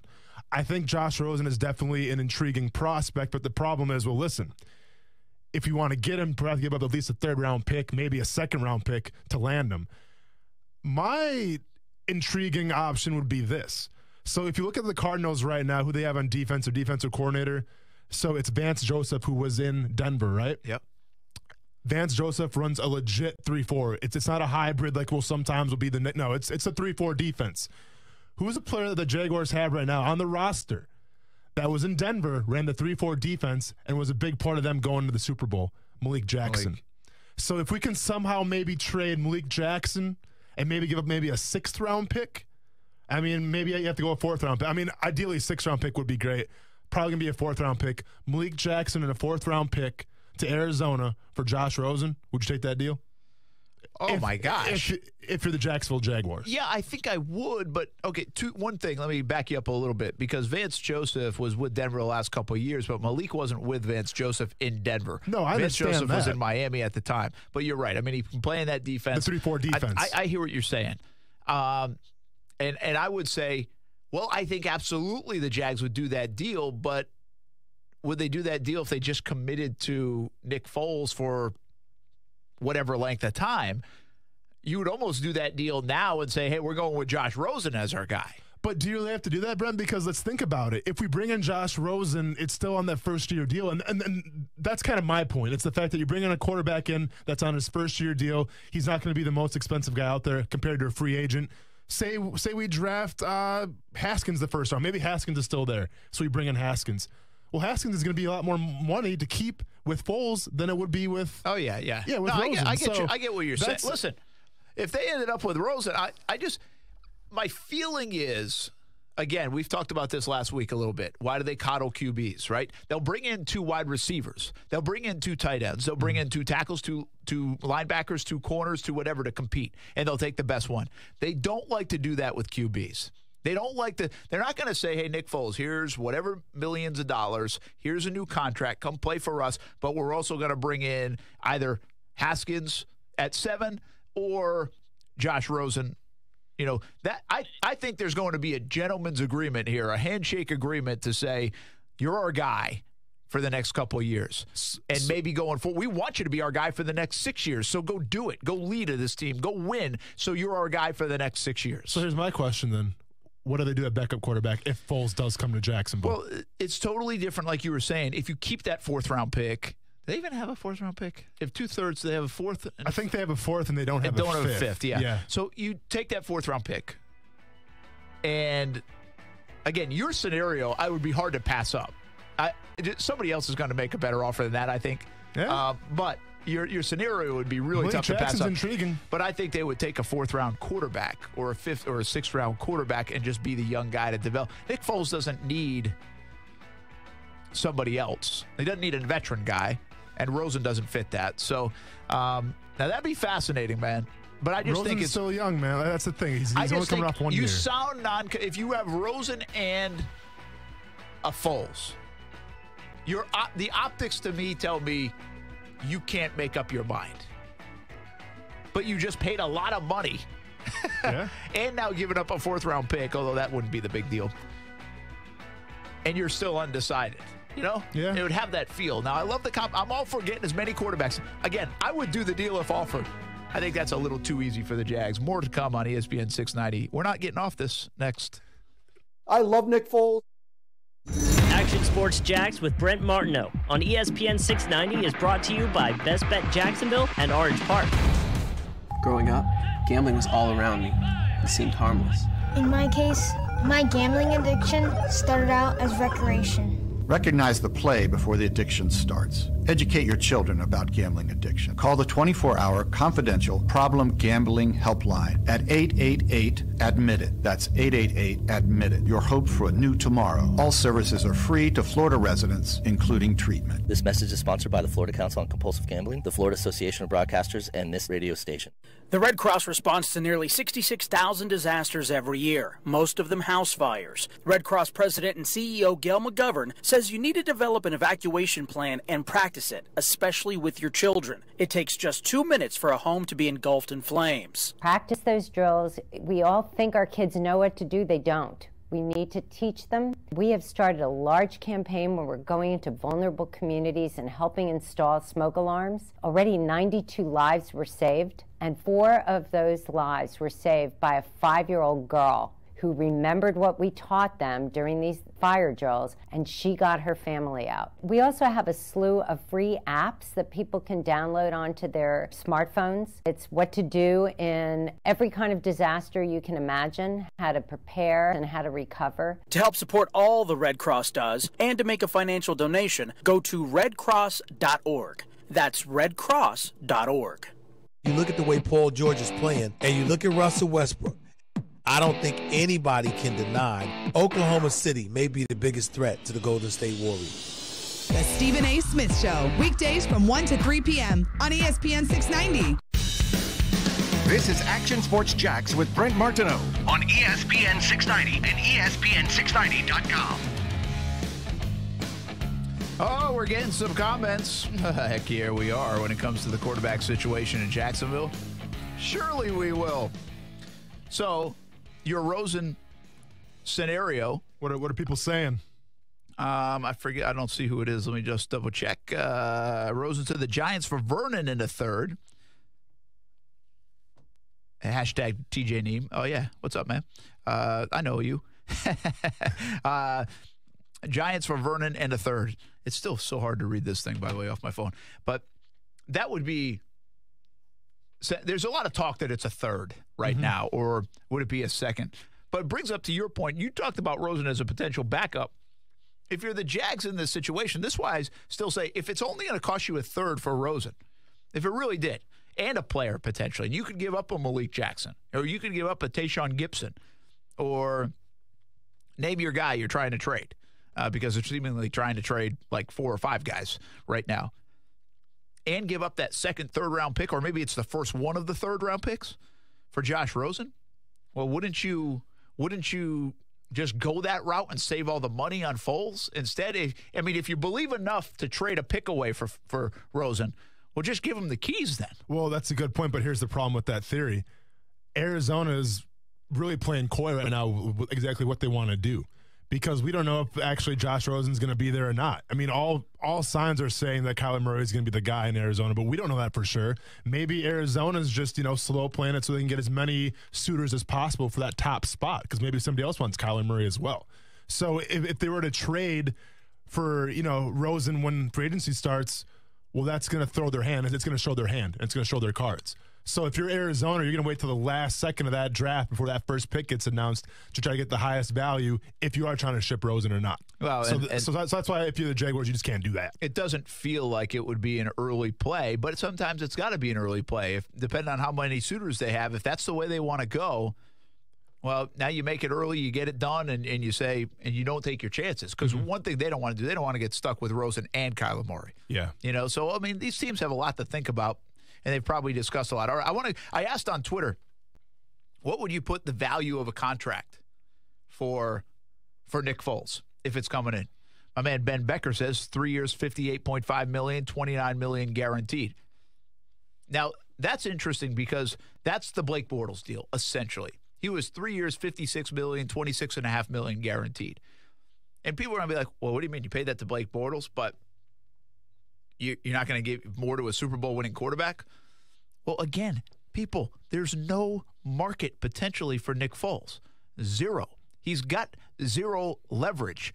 If you have zero leverage, would you take a starting job and $30 million guaranteed? I would say yes. Now, here's the deal with this. I did a little investigating because 3 years and $55 million, 3 years $56 million, 3 years $60 million with 30 guaranteed or 28 guaranteed was being floated around a lot. Jags can't afford to do that. No. The Jags can't afford to do it. What they would probably have to do is lengthen the deal, spread the guaranteed money out instead of giving $30 million guaranteed in the next couple of seasons. Because if you're going to do that, it'd probably be over the 2 years you do the guaranteed money. Well, this way they would. I think they're going to, if they sign Foles, I think it's going to be a longer-term deal with the money spread out because that would be cap-friendly, and they're going to need Foles to sign off on that if that were to be the case. But they lengthen the terms of the contract. It's a more, you're in a better place maybe if you're Foles, where you're not just on a 2-year, 3-year deal and then have to prove it again, and you're in this situation again. Remember, he's been in this situation now a couple of times in his career. Mm-hmm. I think he would sign up for a 5-year deal to be like, okay, finally, I can move my family here and I don't have to look for another interior decorator down the road. And you never can breathe in the NFL, True. But at least that gives you a sense that you could, especially if they spread out some of the guaranteed money over more than 2-3 years. Tyson says 3 years, $55 million, 20 guaranteed. Now, that's a little more doable on the 20 guaranteed, but these contracts aren't just $20 million guaranteed. That's a low number of guaranteed money for a free agent these days. 4 years, $7 million, 32 guaranteed. 3 years, $48 million. That'd be 16 per. That's a little on the low end, in my opinion. So 3 years, $57 million is more like the Blake deal that I just talked about. Where's the cap for you for Foles per year on a per year basis? I am not paying a cent over $20 million. And I'm probably not even going that high. I think it's right around Blake Bortles dollars in terms of annual, $18 million. But like I said earlier, if you missed the top of the show, I believe the Jags are in a situation, and they're usually smart with how they do deals. John Idzik does a nice job. Caldwell's done a nice job of this part. And I think what they would like to do, their end game, if it is with Foles, is they would like to spend what they would have spent on Blake Bortles as a starting quarterback in 2019. And that number's right around $21 million. They already have $6.5 million tied up in Blake this year in cold hard cash. They cut him. They still owe him $6.5 million. So take 6.5 off that 21, you're left with about 15, 14.5, 15. So I think I think that's the cap hit they're looking for, the number they're looking for in year one. And then you would spread it out over the length of whatever else the deal is. And I think it would, if they do sign Foles, I think this is going more than 3 years. I think it's more 4, maybe 5-year deal for Nick Foles. Because the one thing we haven't talked about, and everybody, and by the way, other people are guessing 3 years, 60, 363. Again, I disagree with all you folks that say it's a 3-year deal. I think it's going to be longer to spread out some of the guaranteed money. I really do. Eric says 4 years, 65. That might be 4 years I can see. I know it's only a year difference, but I think it makes a difference in terms of spreading the dollars out because they still have a lot of deals to do with Yannick Ngakoue and potentially Jalen Ramsey. You got to be careful of those things. Jack, another one too. And they're not up against it, but they also don't want to pigeonhole themselves. And they also, I don't think, want to spend $40 million in 2019 on the quarterback position. I think they're trying to be smart. And again, in my opinion, they do have a little bit of leverage because they might be the only team involved in this whole deal with Nick Foles. So that's an important part of it to remember. He doesn't hold all the cards here. No, he doesn't. Which usually they do. Yeah. You know, I even went back and looked at Malik Jackson's deal, and it was 6 years, $90 million with $31 million guaranteed. And I understand it's a defensive tackle, but that was big bucks. Like they spent high. That was a couple years ago, but they spent high. So I actually did a little bit of inflation, and I said, would I be shocked at a 5-year, $90 million deal with $31 million guaranteed for Nick Foles? So you basically do the deal that Malik Jackson got, but you do it with one less year. So the annual is bigger, more in line with what a quarterback would make, $17, $18, $19 million. Your guaranteed money gets spread out potentially over 5 years. And again, salary cap stuff can be so confusing. But I'm going to throw that one out there. 5 years. By the way, I keep all these numbers because I said I'd buy someone a T-shirt or a hat if they hit it right on the money. Okay. So I'm buying myself a hat or a T-shirt if I hit this right on the money. Go ahead and treat yourself a little bit. Is it going to say 9-0 Foles on it? It's not going to say the other thing. Not going to say the other thing I was going to say, yeah. It might be Austin and I's new logo. Can you imagine Kuz trying to like copyright that phrase too before everybody else gets it? Like buying the websites I'd like to and copyright, stuff. this, please. Heck, I know this, Kuz. I know it would be the first thing that I get that has something ESPN 690 on it because I still don't have a can opener and the pen. I only got one pen and one can. Yeah, how does he have all the merch? We don't have anything. I literally have nothing. I'll be honest, I lost the pen. I thought it was here. So anyway, there's a lot. Hey, we have Louis Riddick talking about this. I want to get him in talking about the Foles thing and his take on if he comes to Jacksonville. If you have it, here's Louis Riddick from ESPN. They're not buying something that they don't really know. And that's how you can make mistakes in free agency when you're talking about acquiring veteran players. It makes too much sense here. They'll lead on the running game down there. That's how Tom Coughlin has built his football team. They'll take opportunistic shots down the field. It just makes sense. And for the Jaguars, if they can get the defense back on track, playing at the level that it played 2 years ago, this makes them a very formidable football. That's an interesting take. You know, people believe that. I'm. You know what? You can have your Foles conversation. I'm more interested in the conversation we've heard in the last week from the Combine when we had some guests on, from Daniel Jeremiah's of the world, now the Louis Riddicks of the world. And if you watch the Nick Foles conversation combined with John DeFilippo, there's a lot of people that think this offense, if they get Nick Foles, has an excitement value to it. And to me, that's something that you could forget the money and if it's a right. You're telling me this offense might have some intrigue, and you might go to that stadium on Sundays and say, hey, they got a chance today to put up 36 points or 38 points. You didn't say that a lot well, you definitely haven't said it a lot over the years, but even when they were putting that up, you didn't go there thinking they were going to put up whatever they put up against the New England Patriots in week number 2. You know, you just didn't feel that with this offense, but it sounds like people from the outside, the football people are saying, hey, if they get Foles, this will be a more dynamic offense. And that's a word that I've said I've said 2 words. You need to be able to dictate play on offense. Yeah, be careful. You need to be able to dictate play on offense, and you need to be dynamic on offense. And does Nick Foles give you that? Well, some people believe so. At least that's what some of the folks like Louis Riddick are saying. I'd be buying tickets. I think I'd consider getting season tickets. If Nick Foles comes. I just don't like how Riddick said, well, we have to get the defense to play like they did 2 years ago as well. The defense was a top 5 defense last year, a top 5 team defense. It's just the fact that, the sack numbers are down a little bit because we didn't, sack whatever the first game of the season. And turnovers. Yeah, and turnovers too. So I hate the fact that, there's a narrative where, our defense still has to pick it up a little bit from 2 years ago like we were. Like, our defense is fine, and this is why I like the narrative. I don't like the narrative either. We're going to pick like a 3 technique in the first round of the draft this year, maybe an edge rusher even. To me, those are luxury picks right now for the draft, especially that high. We need to be focusing on more weapons on offense because that's what we need.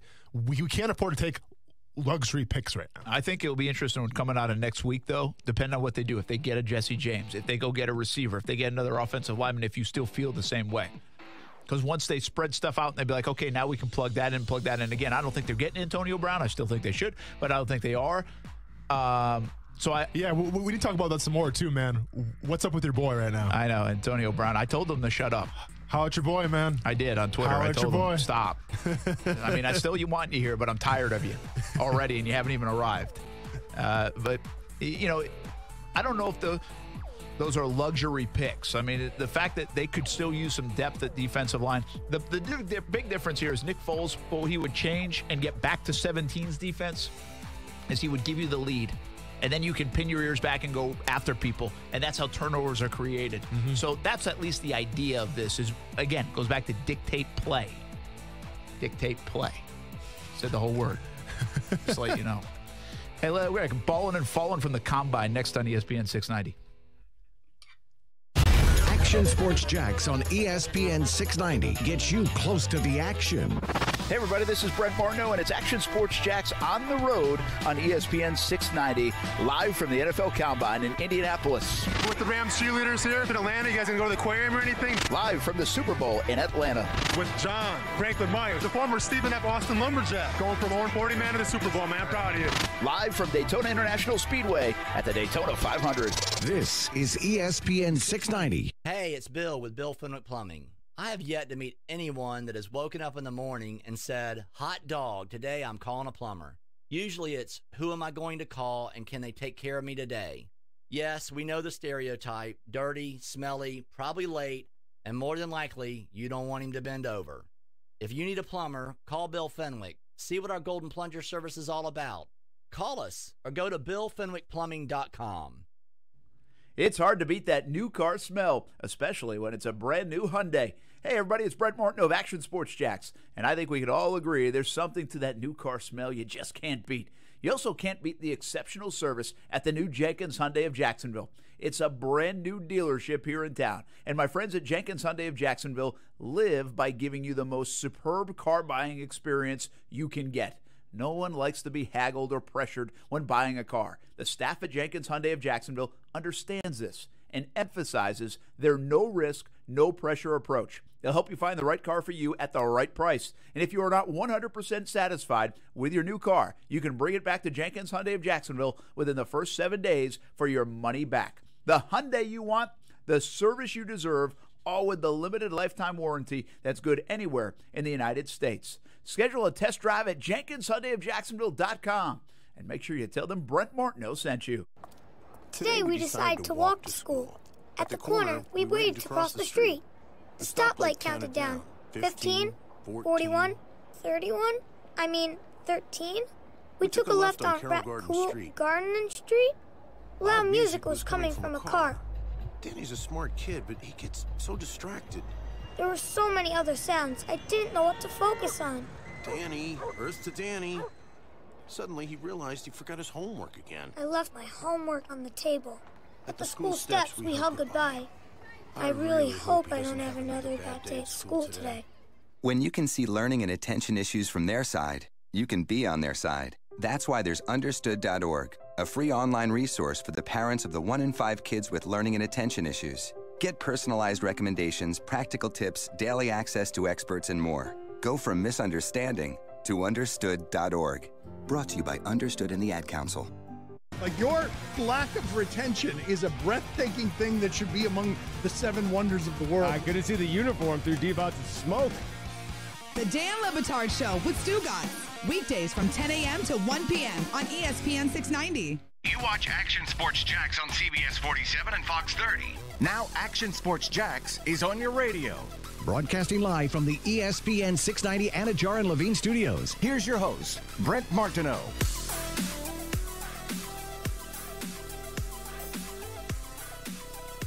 Welcome back on ESPN 690 Action Sports Jacks, full of a Nick Foles talk on a Monday. Surprise, surprise. And by the way, I think there'll be plenty of Nick Foles talk on Tuesday, Wednesday, Thursday, Friday, at least for us. And then Monday is when I believe we'll start to hear and see more definitive things on Nick Foles. We're not done talking about it. In fact, Dan Graziano, who was on ESPN this morning and helped confirm the story for ESPN, will join us at 5 o'clock here on ESPN 690. We'll ask him a little bit more about it. What's interesting about the reports, I think, is you're seeing no year attachment to it, which means it shows it's not done. It shows it's not solidified because it's just a we can all assume it's a multi-year deal. Yeah. Multi-year is 2 years? So that's easy. But it shows it's not done. Now, could we get some more info toward the end of the week where people are starting to say, hey, now it's going to be a 4-year thing worth this much money and guaranteed money? That would even surprise me. I think that stuff is all coming out in a week from today on Monday when the legal tampering starts. And it could, if I remember correctly, when this stuff happens, basically you start hearing stuff. It doesn't wait until the Wednesday, March 13th, the new league year. The teams have to wait, of course. Everybody else kind of has to wait. But the reports start flying on Monday as soon as legal tampering is open, and it happens pretty quickly. So I think Monday we'll know a lot more. Next week's going to be really busy because it's the Players' Championship, and there's potential for opening day of Players' Championship, meaning the first round. Nick Foles could potentially be in town in Jacksonville being introduced. Oh, good point. I didn't think about that. They would probably be on next Thursday. Yeah. If it were to happen. So next week's going to be a fun week, potentially. It will going to be fun anyway because we're going to learn a lot, I think, about the Jacksonville Jaguars along with the players. Tiger Woods, neck strain, and he is on the shelf this week. Pulls out of the Arnold Palmer Invitational down Orlando. He loves that tournament, too. Bay Hill has won it a bunch of times, but he's not going to play. And he says he's going to try to get well for the Players' Championship.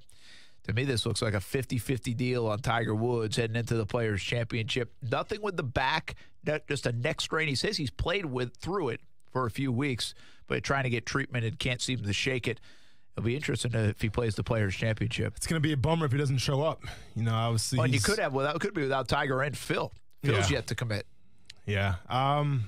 Hey, listen, we'll have to wait and see what happens. I think the fact that he's sitting the tournament out here and waiting to see how he feels is maybe a good sign, a positive sign that maybe he's going to take some extra time off and hopefully feel a little better.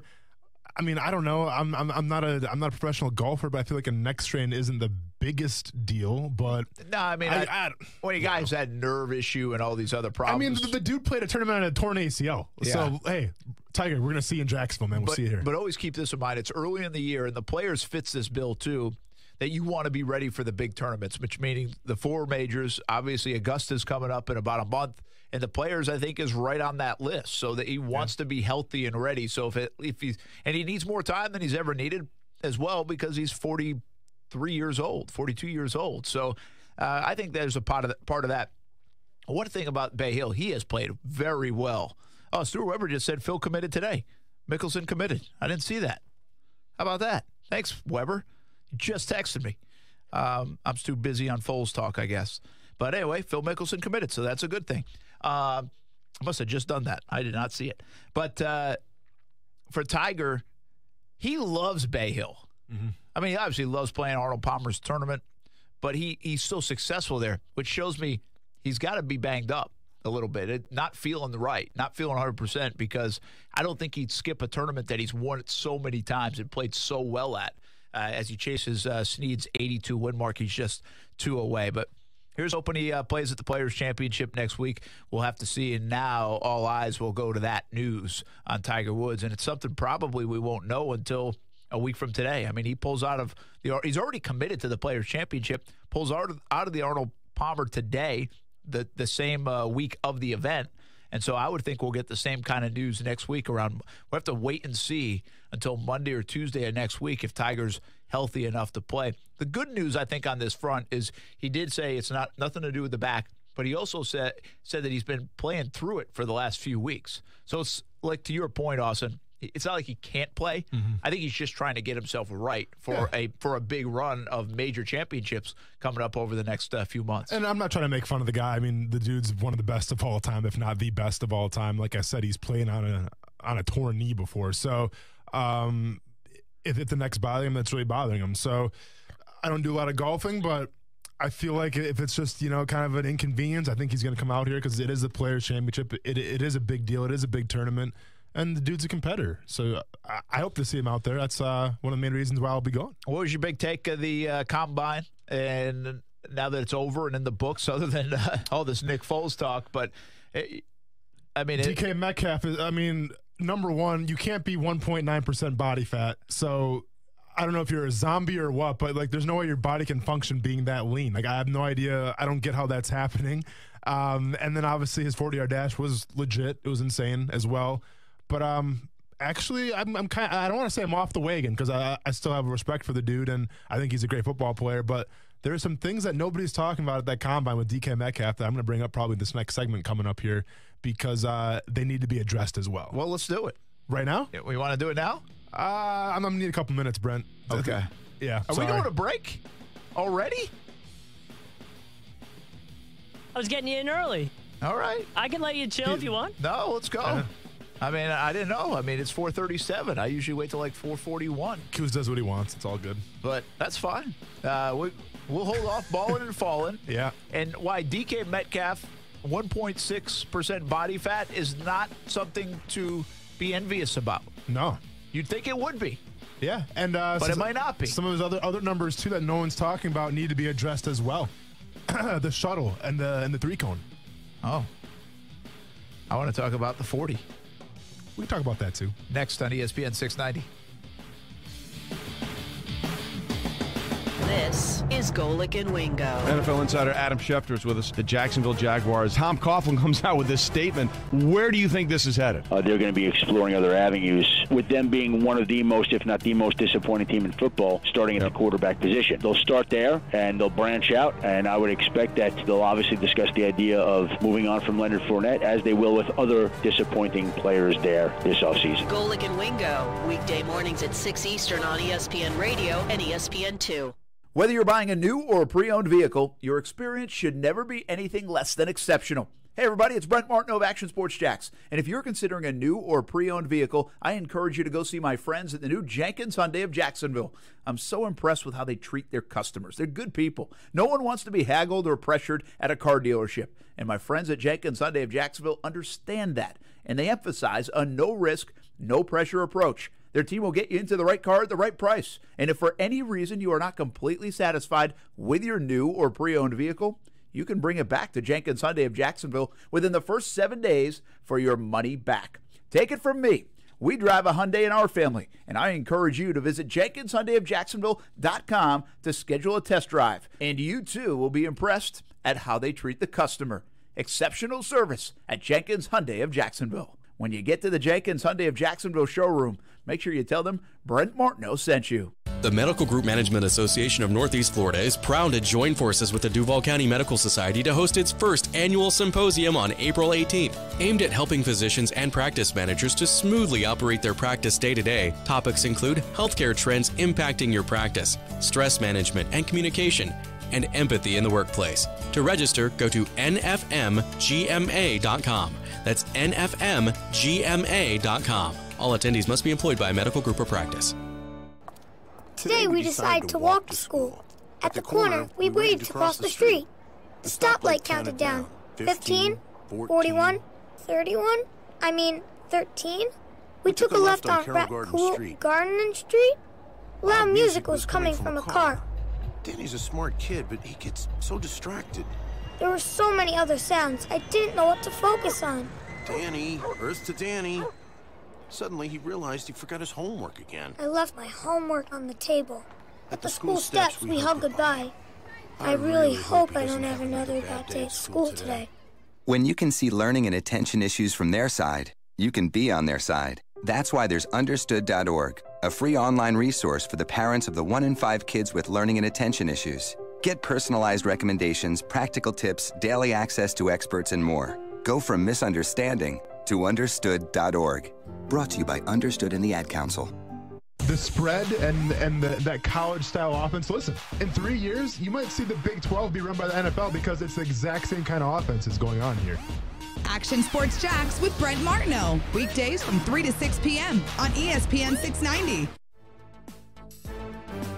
Hey, it's Mike Golick from Golick and Wingo. You're listening to Action Sports Jacks with our friend Brent Martineau on ESPN 690. Oh, I got big news for you, Austin Lane. What do you got? Big news. What are you doing July 13th? July 13th, man, that's a long ways away. That's hard to plan out. Why? What's up? Don't you have a calendar, man? No. I mean, usually I'm just like a week by week kind of person, but go ahead.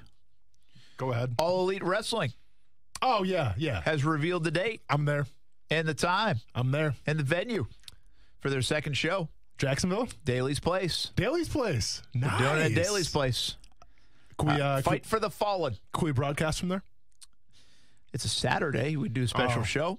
But maybe on Friday. Yeah. A little pre. Yeah, we can do it. Nice. I might be on vacation, but we'll see. But by the way, you missed a really good time at NXT Jacksonville on Saturday. That's right. You went there. How was it? It was great. Great, yeah. Give me a star. Give me a future star in wrestling that you saw. You got any? So honestly, because this is where they come. You were telling me this is where they're kind of born, right? Yeah. So this is kind of like the minor leagues, you would call it. Unfortunately, like their A squad, like their main guys from NXT, I think they were in Cleveland that weekend. So it wasn't. There were a bunch of new people, which was cool too. The main event featured a tag team they're called 1-2. One is from the U.S. and 2 is from England. Like that's kind of like their thing. Like it's a U.S. guy and an English guy. And they're pretty impressive. So someone to keep an eye on as well. But actually met a lot of fans of the show and whatnot and chatted with some people for a little bit. I was going to bring my son, but he unfortunately got a little sick, so he couldn't go. But honestly, it all worked out good because those fans there, while I'm a huge fan of the wrestling community, there's always one or two in every single group that are going to ruin it for everybody. So there are some fans screaming some not so nice things, let's just say, and I'm glad my son wasn't there to hear it. All right. I'm glad he wasn't there either. By the way, the Cowboys have franchise tagged Pro Bowler DeMarcus Lawrence, second straight year. They're going to pay big bucks to him. There's also another tag I just read about. These according to reports. Seahawks are tagging Frank Clark. And Clowney from the Texans. Yep. Which is pretty. I'll tell you what. The free agent class, overall, not good. Like, it's not – my point is, it's not a terrible year to not have a ton of money. True. Because I think you'd be throwing money at people. I mean, heck, we're even arguing Nick Foles is worth throwing money, and he's got a Super Bowl ring. Yeah. No, you're right. It might not be bad year for that to happen. So, all right, balling and falling time. And I want to go to the NFL Combine. I have a take on the NFL Combine. To me, it was fascinating to watch these times, right? Montez Sweat. I mean, how can he not be balling? 4.41? Well, how do you not be balling? I mean, 4.41? So, but if you look at some of the times these guys ran, the weights they're at, the positions they play, it punches home just how good these guys are in terms of athletes. We are making athletes earlier and earlier than we ever have. The kids coming out of high school are machine-like. You get out of college, it's even more so, obviously. And to make it you have to be, like 4.41 is flying, but at the same time, you almost wonder, it's like, okay, but everybody's within that range now. Not everybody, but a lot of them. So it's not like you're this super outlier. When Chris Johnson ran the 4.22, it felt like he was a bit of an outlier. Like 4.4 at that time was still, hey, that's 4.4? 4.4. Yeah. Well, now people are running 4.36 and 4.31 and 4.28 and 4. You know what I mean? It's insane. It would take on a little bit of different meaning to me. I mean, 4.4, again, I'm not knocking it. I'm just saying my takeaway was, holy cow, all these guys are good. All these athletes are so fast and big and strong that it's just the new age. We have to move our mental notes of times. Defensive guys should not be running 4.41. I mean, unless they're corners, but they should not. And these guys are. It also said to me, can you seriously look at that guy and not think about putting him in like a tight end package, right, and seeing what he could do? I mean, it's 4.41. I mean, he's an incredible athlete. Those are wide receiver numbers. And so. Yeah, they're running back and receiver now. I mean, the kid Singletary out of numbers. It's safety numbers. It's corner numbers. Singletary out of FAU, who I like, ran a 4.66. Now, again, this is where I say the numbers are a little overrated. You agree with me, right? 4.41. How does that help you pass rush? Well, I mean, yeah, exactly. But the 4.41, if you run a 4.41, what does that mean? You also have a pretty good 5-yard split, and you also have a good 10-yard split. And that's what teams look at. And one can assume, and I'm not sure where he clocked out at, but I bet his 10-yard split and 5-yard split probably the best at the Combine as well, just because he put up a 4.4. But what do you think? I go back to last week when we were talking about this. What is the most important one for a defensive end? Is it the shuttle, the ability to move, the hips, the turn, the bend? What would you think is the most important one? The 5-yard split, 10-yard split, shuttle, name it. So obviously the 5-10-yard split are important because that shows how much of get-off you have. In my opinion, they call it the L drill. It's also called the 3-cone drill. That, to me, is the most important one. And it's like I said last week, that's where J.J. Watt made his money at because he put up crazy numbers. Like, if you look at J.J. Watt's Combine performance, I mean, he ran a decent 40. Coming from Wisconsin, he had decent film and everything. But he really made his money in that L drill and the 3-cone drill. And basically what that does is it shows that your change of direction is good. You have fluid hips. You have fluid feet. Which all correlates to pass rush. So, in my opinion, from a defensive end or a defensive tackle perspective, if you're in a good 3-cone drill, you're going to be successful. And don't take it wrong. I mean, wide receivers, tight ends, regardless of the position, the 3-cone drill tells a lot. Yeah, and so that's my ballin', by the way. He is. I mean, that is sick number. That is a sick number for a defensive end. And I like this kid, too. Yeah. Again, I mean, we're all guessing. But I do. I think he's a good player. I think he's going to be a good player. This helps him a little bit. One person on Twitter did bring up a good point to me over the weekend when I was saying that. They said, well, if you're chasing down these mobile quarterbacks now, 4.41, might help you out. And I thought that was a good point. So I do think some of the numbers get overrated. We get hyped up. It's the weekend. It's like, but I think the ability for us to just marvel at the athlete is something we should step back and do. I mean, these guys, in all sports, but this day and age athlete is sick, which also shows you like the Bo Jacksons and Herschel Walkers of the world, who were such good athletes that could fit in this day and age too, were so far ahead of their time in terms of freaky athlete. Now it feels like we've got a freaky athlete on every street corner. And it's funny because it's funny how the position can change, your perception of being a freak athlete or not. Like, for instance, let's take – first of all, I'm going to do my balling. It was obviously Montez Sweat as well. So it was? So thanks for stealing me. Yeah, thanks for stealing. Man. But, I mean, how can it be? How can it not be? And I'm bringing why it wasn't DK Metcalf here in a little bit. But Montez Sweat, man, 6'5" and 3/4, so let's just call him 6'6" because I'm going to give him an extra inch. I'm not going to fight him. And 260 pounds. An 84-inch wingspan. Like, an 84-inch – my wingspan's 81-inch, okay? I just dropped something. You have such good wingspan that you just knocked something over. I think it was the whiteboard. But 84-inch wingspan and then runs a 4.4, man, and also had a fantastic shuttle and 3-cone as well. Look, listen, it's one thing to be fast going forward, but if you have the speed to go lateral and change direction – then you're something special. And it's like I said, it's funny how we look at these freaks, like, for instance, DK Metcalf at wide receiver, and we're like, well, that hasn't always worked out. John Ross, perfect example. John Ross ran the fastest 40 of all time. How'd that pay off for him? Trying to trade him. Exactly. But we look at the defensive side of the ball, your Patrick Willis's, you look at your Montez Sweats. I mean, these guys are probably going to be bona fide players. Now, the only guy that I can think of that comes to mind off the top of my head that you can argue with that is Taylor Mays, because Taylor Mays was also a workout warrior and whatnot, and it just didn't pan out well for him. But besides that, man, if you have a defensive lineman, a linebacker running those numbers, I think you're going to be okay. Yeah, so balling is Montez Sweat. Yeah, and some other guys did. I thought he might go with like Andy Isabella, ran a 4.31. Well, I have a story about that later. We're going to get into as well. But look at the speed. Mecole Hardman, 4.33. DK Metcalf, 4.33. McLaurin out of Ohio State, 4.35. I mean, again, that's a receiver group right there. Mm-hmm. The 5 out of the top 6 times, I think, were receivers. So they're fast. All right, how about Fallen?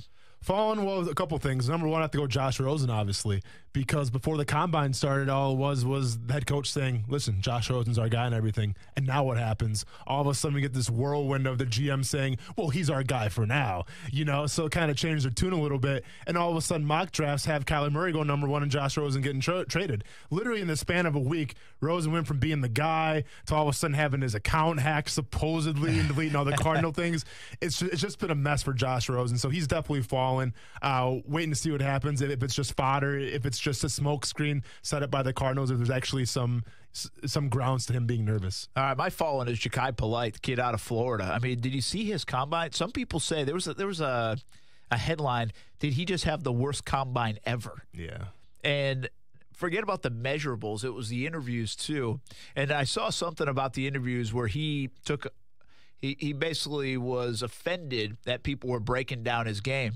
And the thing that got stuck in my mind was like, it's called coaching. Well, it's like, are you, I don't mean physically soft, but mentally, like, you can't take that. Like, if you can't take that as a football player, that you're going to get broken down in these meetings because their jobs depend on it. They're not. Look. That meeting was not for you to be like, hey, nice resume, man. Nice job. I mean, you were great in college. No, it's the opposite. It's like, why didn't you do this? What will you do if we do this? That's why you get the stupid questions that people ask, right, at the combine.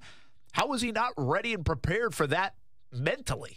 And so he took a dive. Like, he's going to take a big dive.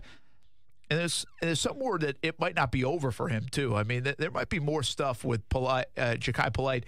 And that's surprising because I think going into this deal, he was probably a top 15 pick. A ton of mock drafts have him in the top 15, top 20. And now he might be out of it. And I guess the one last thing I saw, I think it was yesterday I was reading. Again, you read a bunch of stuff. So who's talking to who?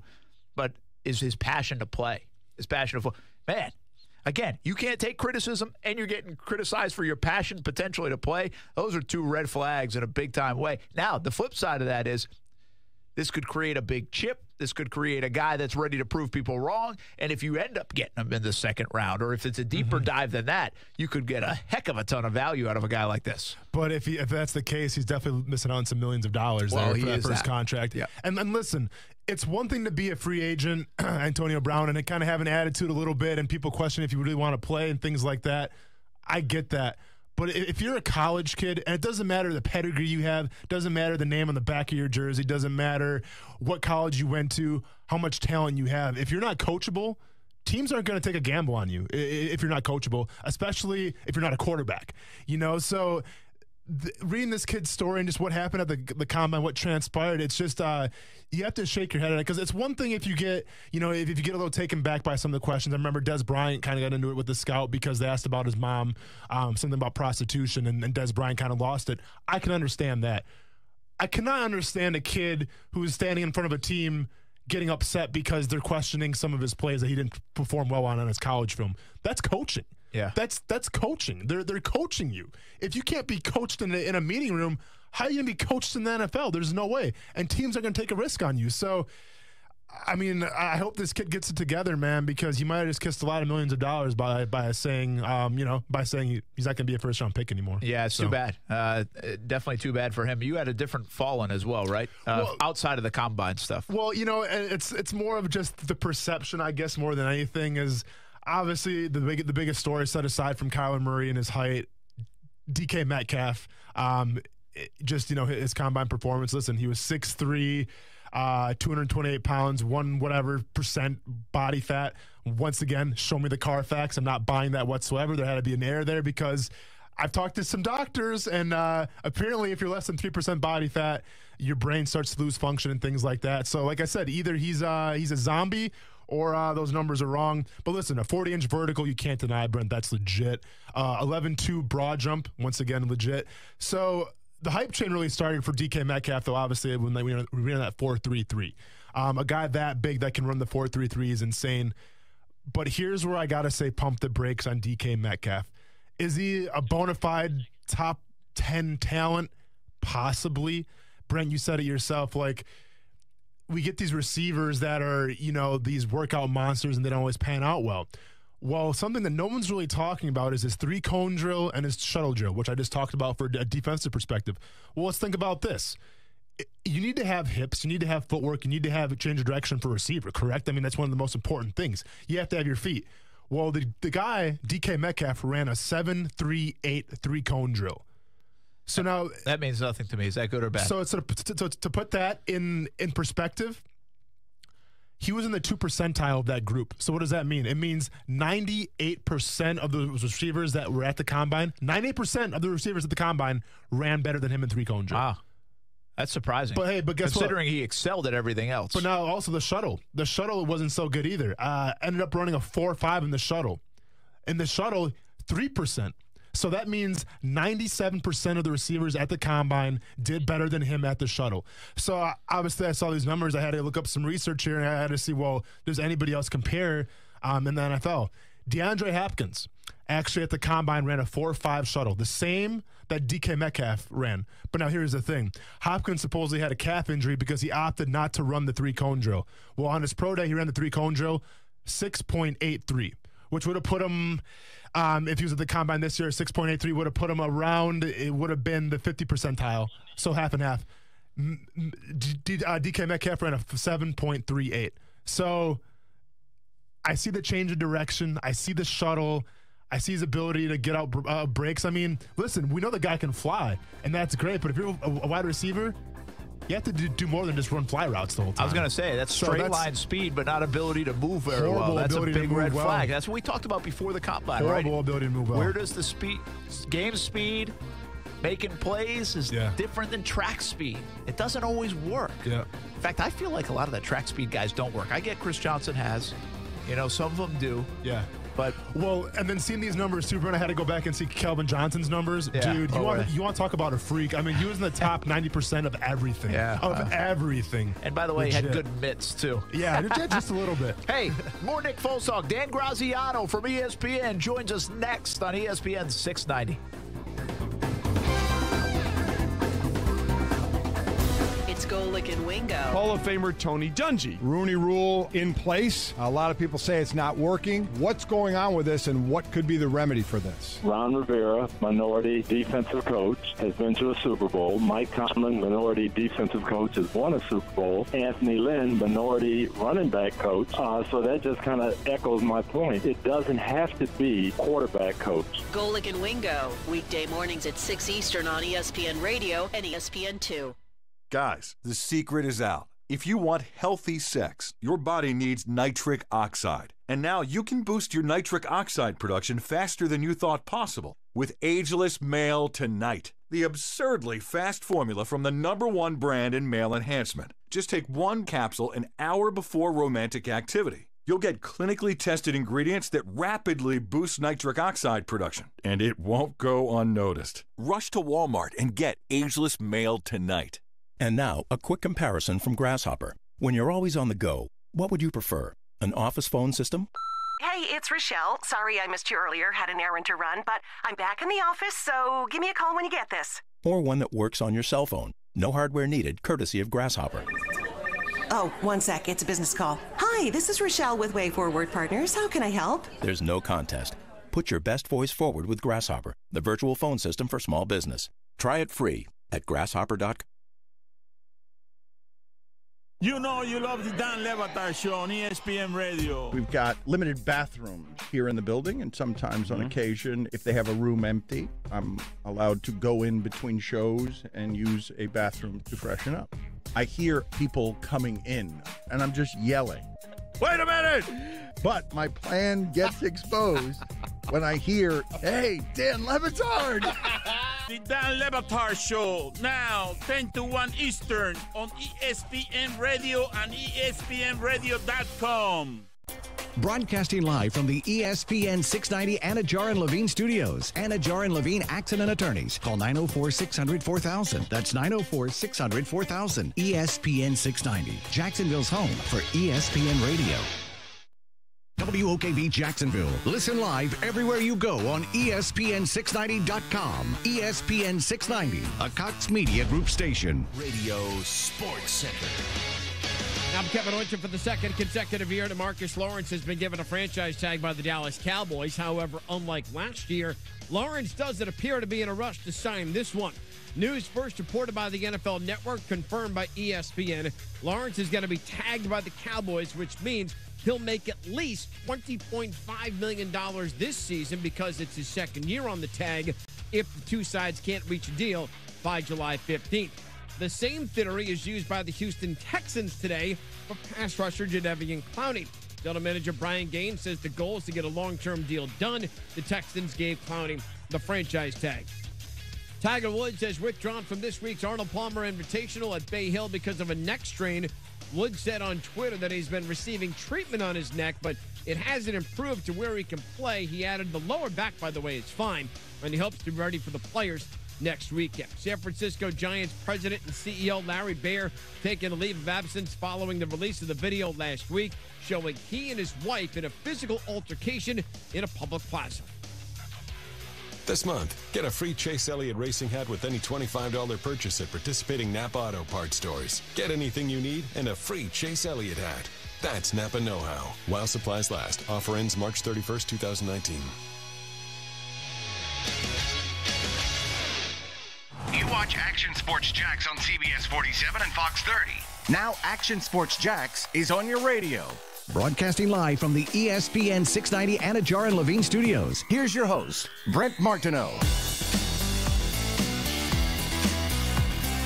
Hey, you want to win tickets to the Players' Championship? Go check out ESPN690.com and click on the contest page, register, and win Players' Championship week a week away. Tiger Woods might be in jeopardy of coming.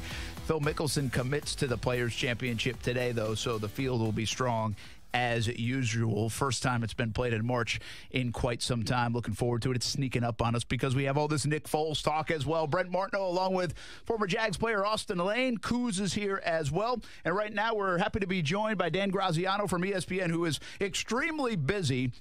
He's still at the Combine. I think he just had a show and wrapped up NFL Live. He's confirming reports of the Texans franchising Jadeveon Clowney. Just had the Frank Clark news with Seattle using the franchise tag on Clark, the defensive end. And, of course, earlier today was talking all about Nick Foles to Jacksonville. Dan, we appreciate you taking a few minutes with us. Yeah, there's no problem. I'm at the Indianapolis airport and waiting on a flight delay, so certainly happy to be with you guys while we do that. Well, what about the Nick Foles stuff? Obviously big here in Jacksonville on ESPN 690, and it's the talk of the town all weekend long. The dots are easy to connect. We get that, but what do you feel like the latest is on the Foles to Jacksonville news? Man, I think, you can probably – I'm not encouraging people to bet, but, if you were a betting person, you could bet that way. At this point, it sounds like it'll happen. Obviously, because they can't officially talk till Monday and they can't officially sign until next Wednesday, there remains a sort of non-zero chance of it falling apart or some other team swooping in. But at this point, I don't anticipate that, and it seems like Foles will probably sign a contract middle of next week and become the Jaguars' new starting quarterback. What do you think take us a little bit behind the curtain. You've been covering the Combine for a while. I actually just went up to the Combine last week for the first time in my career. But take us behind the curtain a little bit of, I know they can't talk to teams, but still there's kind of ways that people talk to each other anyway at the NFL Combine, right? Honestly, yes, but to get into it would be kind of we're basically describing illegal activity, right?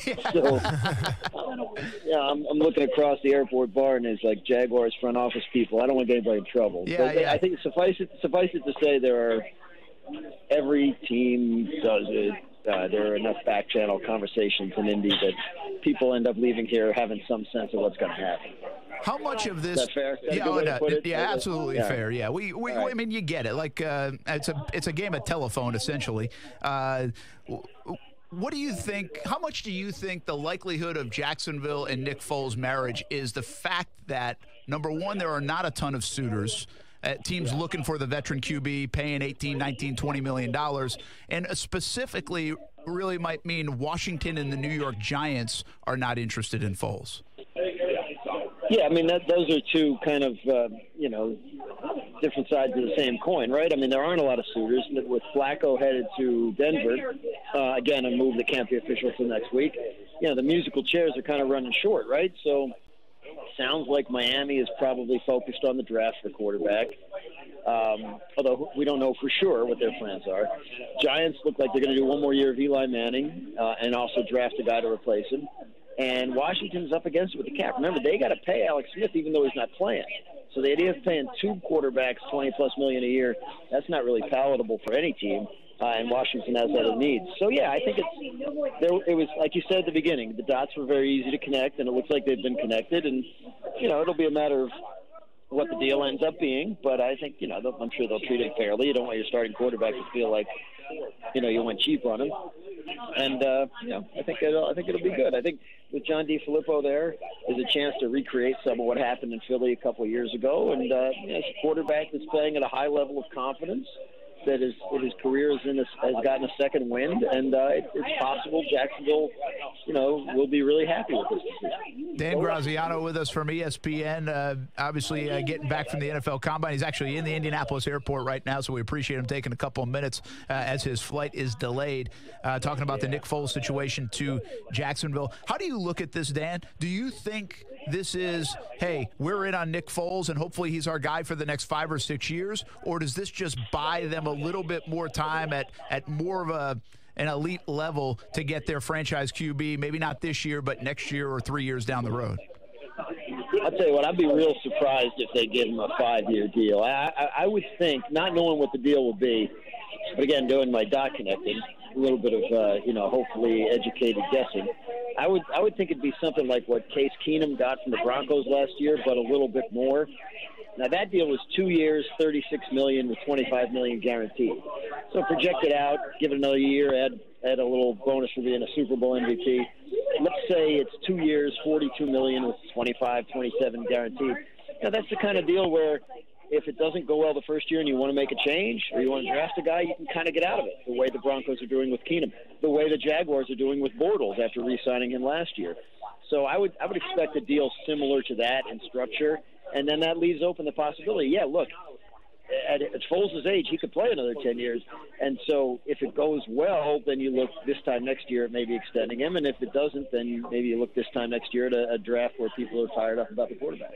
Hey there, Dan. This is Austin Lane here. I want to ask you, so what does this say about this draft class crop of quarterbacks, the fact that, you know, the Jags are probably going to go in the Foles direction as opposed to the Haskins and Murray direction? Are they right in thinking that maybe like the Murray and the Haskins just aren't, you know, they're not going to be like the true proven leaders of a franchise? Yeah, I mean, I think, look, quarterback's in the eye of the beholder a lot of times. So I think it tells you that at least the Jaguars aren't sure about that in terms of Haskins and Murray. Look, I really think the Jaguars see themselves as a win-now team. As you guys know, they're in the AFC Championship game, you know, what, about 14 months ago, yeah. Right? So they want to get back to that quickly. And Foles is a guy who's led the Eagles to the playoffs through the playoffs 2 years ago and to the playoffs with a great late season surge last year. So, you know, if you go to a rookie, even if you like Haskins or Murray, you're probably kind of have to accept a step back a year or two. And I just don't think Jacksonville's in that position. They have that great young defense, loaded with talent and stars at all three levels. You know, they feel like if they're right with Leonard Fournette, which it sounds like they're working on, you know, they can run the ball and run their offense with him. And they just need a quarterback who can operate things, make good decisions, not turn it over, and maybe, you know, elevate guys around him the way we've seen Nick Foles do in a playoff game here and there. So I think he appeals to them in a way that maybe he might not have appealed to like a Giants team that probably has farther to go, right? A Miami team that probably has further to go. Whereas Jacksonville's trying to, I'm sure their intent is to win the AFC South and more. Yeah, it's a good way to put it. Dan Graziano from ESPN. Let's hang on to him for a minute or more or so as he waits a flight in the Indianapolis airport coming back from the NFL Combine. What was the takeaway on the young quarterbacks from the NFL Combine, especially Haskins and Murray, in your opinion? You know, the key with Murray was the measurements, right? Was he going to measure too small? And he didn't.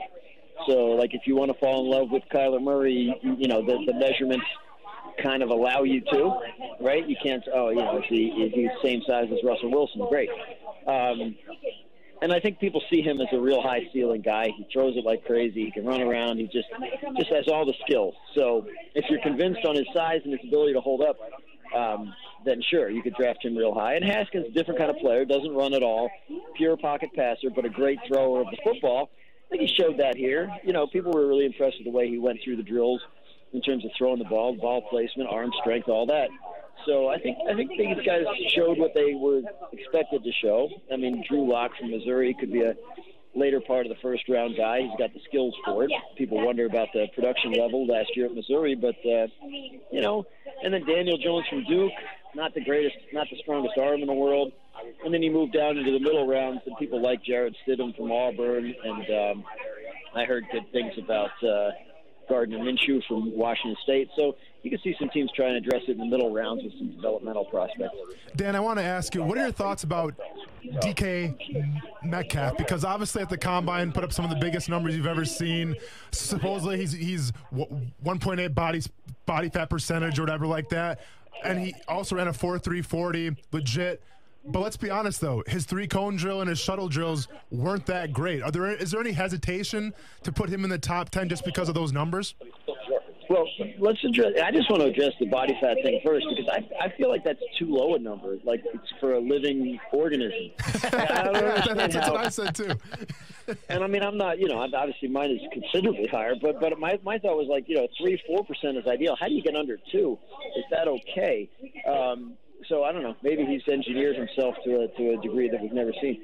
I think he's a guy whose tape isn't consistent, and I think when you work out the way he did, it leads teams to reevaluate your tape a little bit. You know, is what we see in the workouts does it match up with what we've seen? So he's probably moved up draft boards. I mean, somebody joked to me, Al Davis is going to come back to life to draft him because this is exactly right. This like a guy that worked out like this would be like oh my goodness, we got to take it. Somebody's going to fall in love with the skills and draft him in the first round, and then it'll be about how he develops as a player. But overall, the wide receiver group in general, based on the people I talked to, was surprisingly strong in a workout. This was not thought to be a great wide receiver class. And after Saturday, I think they all worked out. After the day they worked out, people were reassessing based on the performance in the drills. Yeah, it's a fast class. There's a lot of 40 times that are extremely quick. As Dan Graziano wraps up with us here from ESPN, he's hanging with us from the Indianapolis airport. Hopefully you get your flight soon. I know it's a little delayed, but one more question for you. If Nick Foles does come here to Jacksonville, they need some weapons, and Foles and DiFilippo have operated nicely with tight ends in the past. The Jags have none at that position right now. If they have Foles, they don't need to go to quarterback at 7. Where do you think they would lean? Where would you hope they would lean? More toward tight ends like Hockenson or Fant? Or do you think they try to solidify the offensive line that has some nice depth to it this year? I would go offensive line if all else is equal. Like if my evaluations on the offensive lineman and the tight end were the same, I was like, I could take my favorite offensive lineman or my favorite tight end in this class, I would go offensive line because of the desperation level of their need there, especially at tackle. I think that's important. Remember, Foles' success in Philly was behind a very strong offensive line, so that would be important. Tight ends deep. I mean, you can get a really good one in the second, third round this year. Now, Hawkinson's special, and I think it's crazy that 2 Iowa tight ends could go in the first round, T.J. Hawkinson and Noah Fant. But everybody likes the tight end crop this year a lot. And the offensive line crop is like there might be 1 or 2 first-round tackle types, but then you might have to wait till the middle round. So if the top tackle in the draft is sitting there when they're picking at 7 and they like him, I think that's probably the way Jacksonville has to lead. Hey, good stuff from Dan Graziano. We appreciate taking a few minutes. I know it's been a busy week for you, but good work today, and thanks for joining us here. Hey, my pleasure, guys. Thanks for having me. All right, Dan Graziano joined us from ESPN from the Indianapolis airport. By the way, that's a battle sometimes. You could hear it was pretty noisy, but it's a battle for him to digest the questions and answer with a lot going on. A busy airport in Indianapolis here on a Monday following the NFL Combine. But I think he told us. I think he just said what we said, and what's coming out of there is there's a lot of dot connecting with still room for – let's see if it happens. And I think we're about a week away from finding out for sure on the Nick Foles front. Thanks to Dan Graziano for joining us. We have Stay in Your Lane, and we also have to get to a couple of big commitments over the weekend. Georgia beats Florida in the recruiting ranks for a local QB. Talk about that. And Florida State football hits the field for year number 2 under Willie Taggart. Next on ESPN 690. Action Sports Jacks with Brent Martineau on ESPN 690 is brought to you by Best Bet Jacksonville and Orange Park.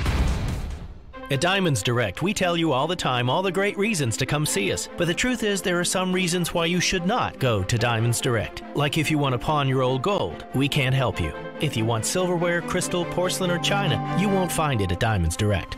See, at Diamonds Direct, we don't believe you can be all things to all people. If you try to be, you probably end up just being average with most of them. At Diamonds Direct, our focus is diamonds. Our DNA is diamonds and bridal jewelry, period. That's why we have up to 20 times the selection of diamonds you find at those other stores. It's why every major bridal designer in the world is found in our showcases. And it's why we can find the perfect diamond ring for you, whether your budget is $2,000 or $200,000. Diamonds are our passion. It's what we do. It's all we do.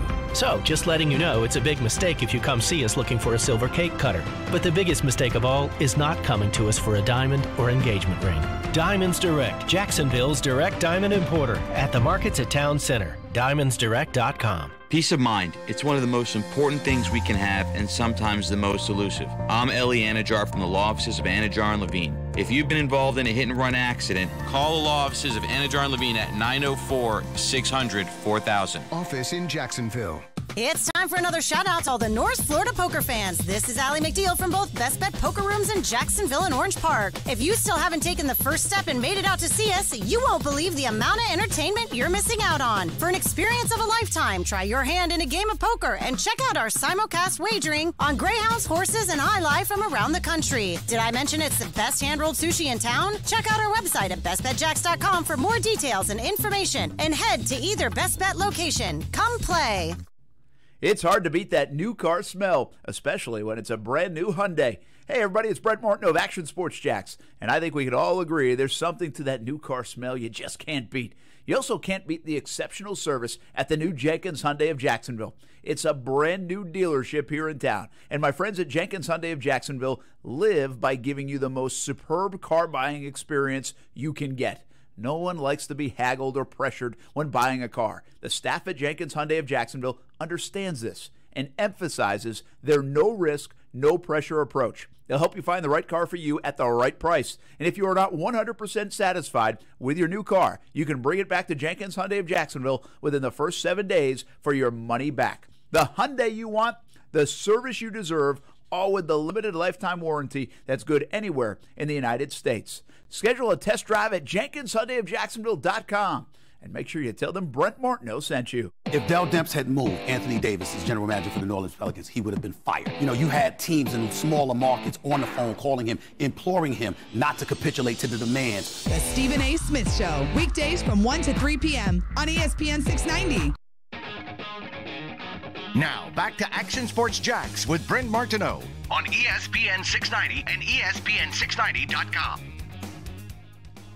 Thanks to Dan Graziano for coming on the show from the Indianapolis airport, and he basically connected more dots for you when it comes to the Nick Foles front.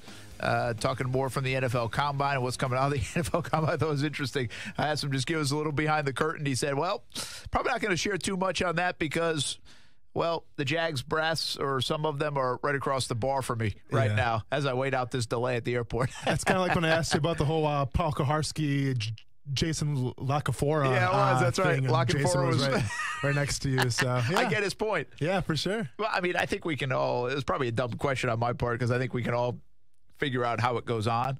And we said it earlier. I mean, there are just so, I can't describe to you enough how many football people there are across the NFL in that convention center. I mean, you can run into somebody anywhere. Mm-hmm. And no doubt that's where conversations take place. I just think it's kind of dumb.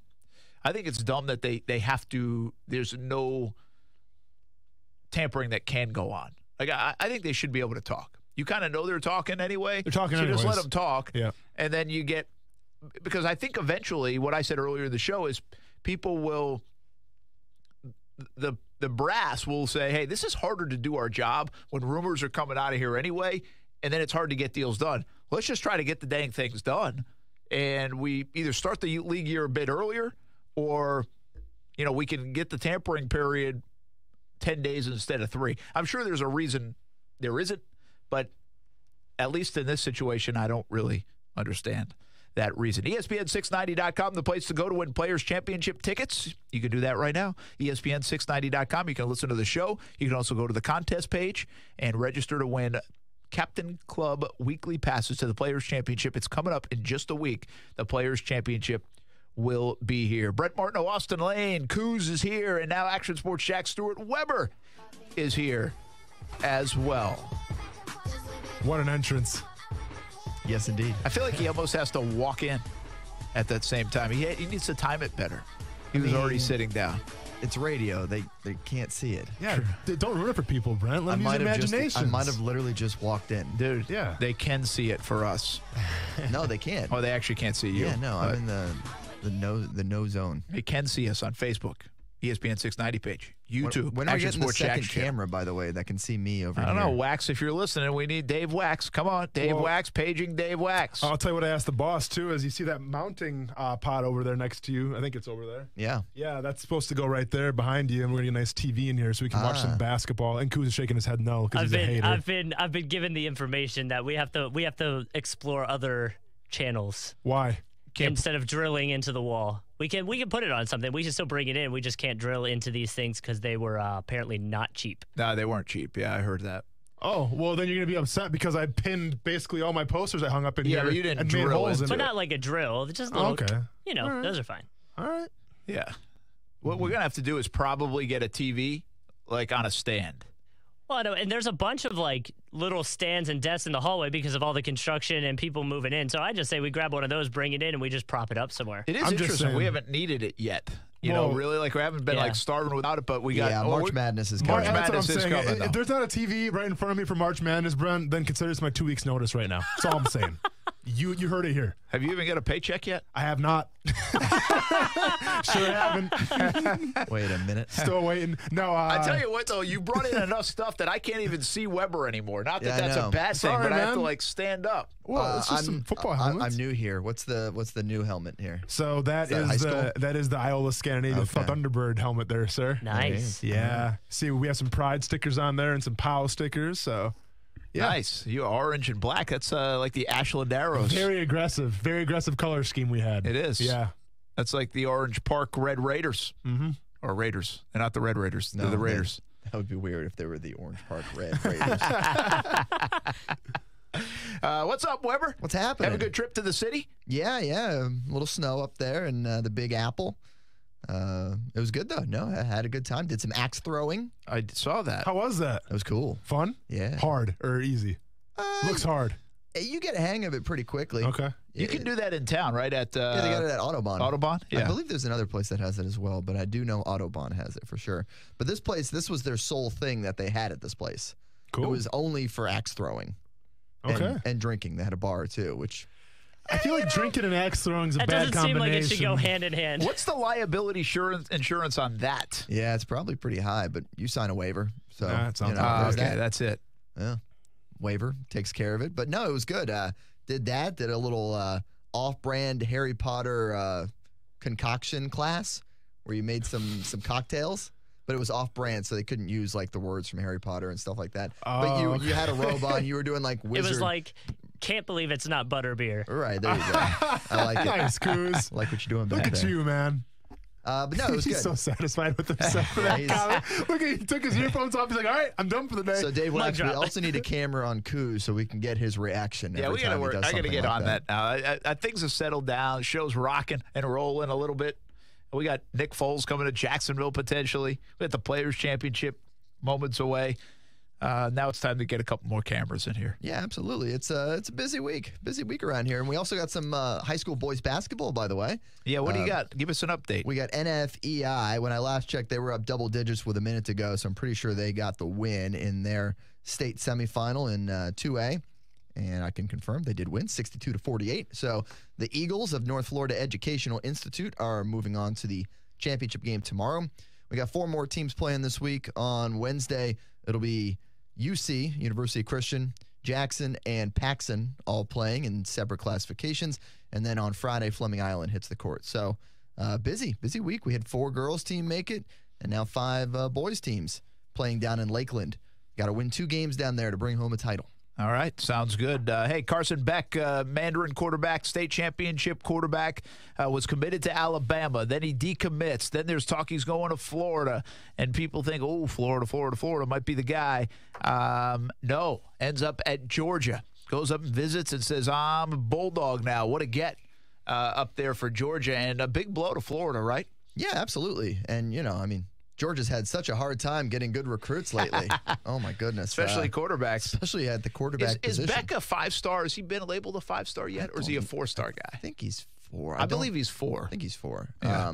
But, I mean. But that can, whatever, it's all the same. It can change, and more importantly, he's Mr. Football in the state of Florida. Yeah. Set a record for most yards and touchdowns in one postseason by anyone ever in the state of Florida. So, the star can kind of go behind those statistics. If you're Mr. Football in the state of Florida, you should be a 5-star. I'm just saying. Well, he might be. Yeah, by the time it all comes around, he might be. Who knows? But yeah, so that's a big loss for Florida, especially if you're talking about a kid from Jacksonville and you really want to get that talent from down the road and get a pipeline. And Florida, as of late, they've gotten one here and there, but they really haven't dominated this Jacksonville market when it comes to recruiting and getting the really good guys out of our area and bringing them to Gainesville. Yeah, and I was thinking of this, Weber. Obviously, Tebow was probably the most coveted recruit coming out of here whatever it was now, 15 years ago, out of Nice. Yeah, it would have been 2005, and he was thinking Alabama and Florida, chooses Florida. It was nationally televised. I mean, that's before all this stuff was nationally televised, too. It was like a big deal when Tebow announced where he was going to school. You know, we've had a lot of players. We had even Joey Gatewood, but Gatewood committed to Auburn so quickly really early, that there was never any drama. So before he even committed to Georgia yesterday, I was thinking Carson Beck, probably the most sought-after quarterback who was undecided coming out of Jacksonville since Tebow. Does that make sense, or am I missing somebody? No, yeah, I'm trying to let that digest here and kind of run through some guys over the past few years. And for those watching on the social media channel, feel free to chime in with who you think would be that. But no, and again, I mean, the context here is I think he would have been undecided as a quarterback because there are plenty that commit early. But even really, if you just think of the landscape, Jacksonville doesn't produce a ton of quarterbacks. Sure. You know, I mean, Gatewood was one of the most high-profile quarterbacks in recent time. Especially since we started following him when he was like a sophomore. Yeah. Or freshman even, really coming out onto the scene because he already had that huge frame at that point. Yeah, well, yeah, true. I mean, he looked like already a junior as an eighth grader. But the Florida State, though, Johnson. Yeah, DeAndre Johnson. I don't. Francois. I'm no, sorry. Johnson, yeah, Francois. We've got too many guys named DeAndre. Yeah, well, they had them both on campus at the same time at one time. But Jeez. DeAndre Johnson, I think he committed to Florida State relatively early. So this is as late in the game, and really I thought this one would go. I thought about that because I thought it would go even longer. Yeah. Like I thought this Carson Beck thing would go, you know, deep into the summer, maybe even into next season. Kids don't wait that long anymore. And it didn't. They really don't. Well, you know why? You can't. You can't. You got to sign in December now to get that early signing and then be an early enrollee, especially if you're a quarterback. Everyone's trying to get it done. Here's something that doesn't happen every day. Big-time basketball recruit out of Jacksonville. Yes. Where he's going, who he is, plus some Florida State football. Stay in your lane. Stay with us. Stuart Weber, don't go anywhere with that hair. Still here. Next on ESPN 690. It's Golick and Wingo. Boston was a pit of misery outside of the Celtics for decades in terms of winning. Okay, you had the Celtics and you had everything else that was kind of a big bowl of crap. These sports fans in Boston, they really have no idea how good they have it. And I wonder what it's going to take for them to understand the embarrassment of riches that has come their way. Golick and Wingo, weekday mornings at 6 Eastern on ESPN Radio and ESPN2. Hey, it's Bill with Bill Fenwick Plumbing. If you've ever had a leak under your concrete slab, then you know how much it can increase your water bill or even your electric or gas bill if it's on the hot side of your plumbing system. Slab leaks can be costly, but luckily they are no match for our Golden Plunger service. If you suspect that you have a broken water pipe under the slab, have our team of professionals come out, locate the leak, and help you get your plumbing back on track. If you'd like to schedule a service call or would like some tips to determine whether or not you have a leak, visit BillFenwickPlumbing.com. Hey everybody, this is Brent Martineau. If you've received a letter from the IRS and can't pay them, things can get bad quickly. The IRS can seize your bank account, garnish your wages, and place liens against everything you own. If this is you, contact J. David Tax Law, a local firm right here in Jacksonville. Your first step to stop IRS harassment is a no-cost consultation. They explain exactly your options and how they will resolve your tax issue. Only highly experienced tax attorneys will represent you, and fee payment plans are affordable for everyone. Get the protection you deserve. Peace of mind is only a click or phone call away. The fastest way to get started is to call 904-507-4777. 904-507-4777. Or online at jdavidtaxlaw.com. The number again, 904-507-4777. Or online at jdavidtaxlaw.com. 180 over 111, and I had a stroke.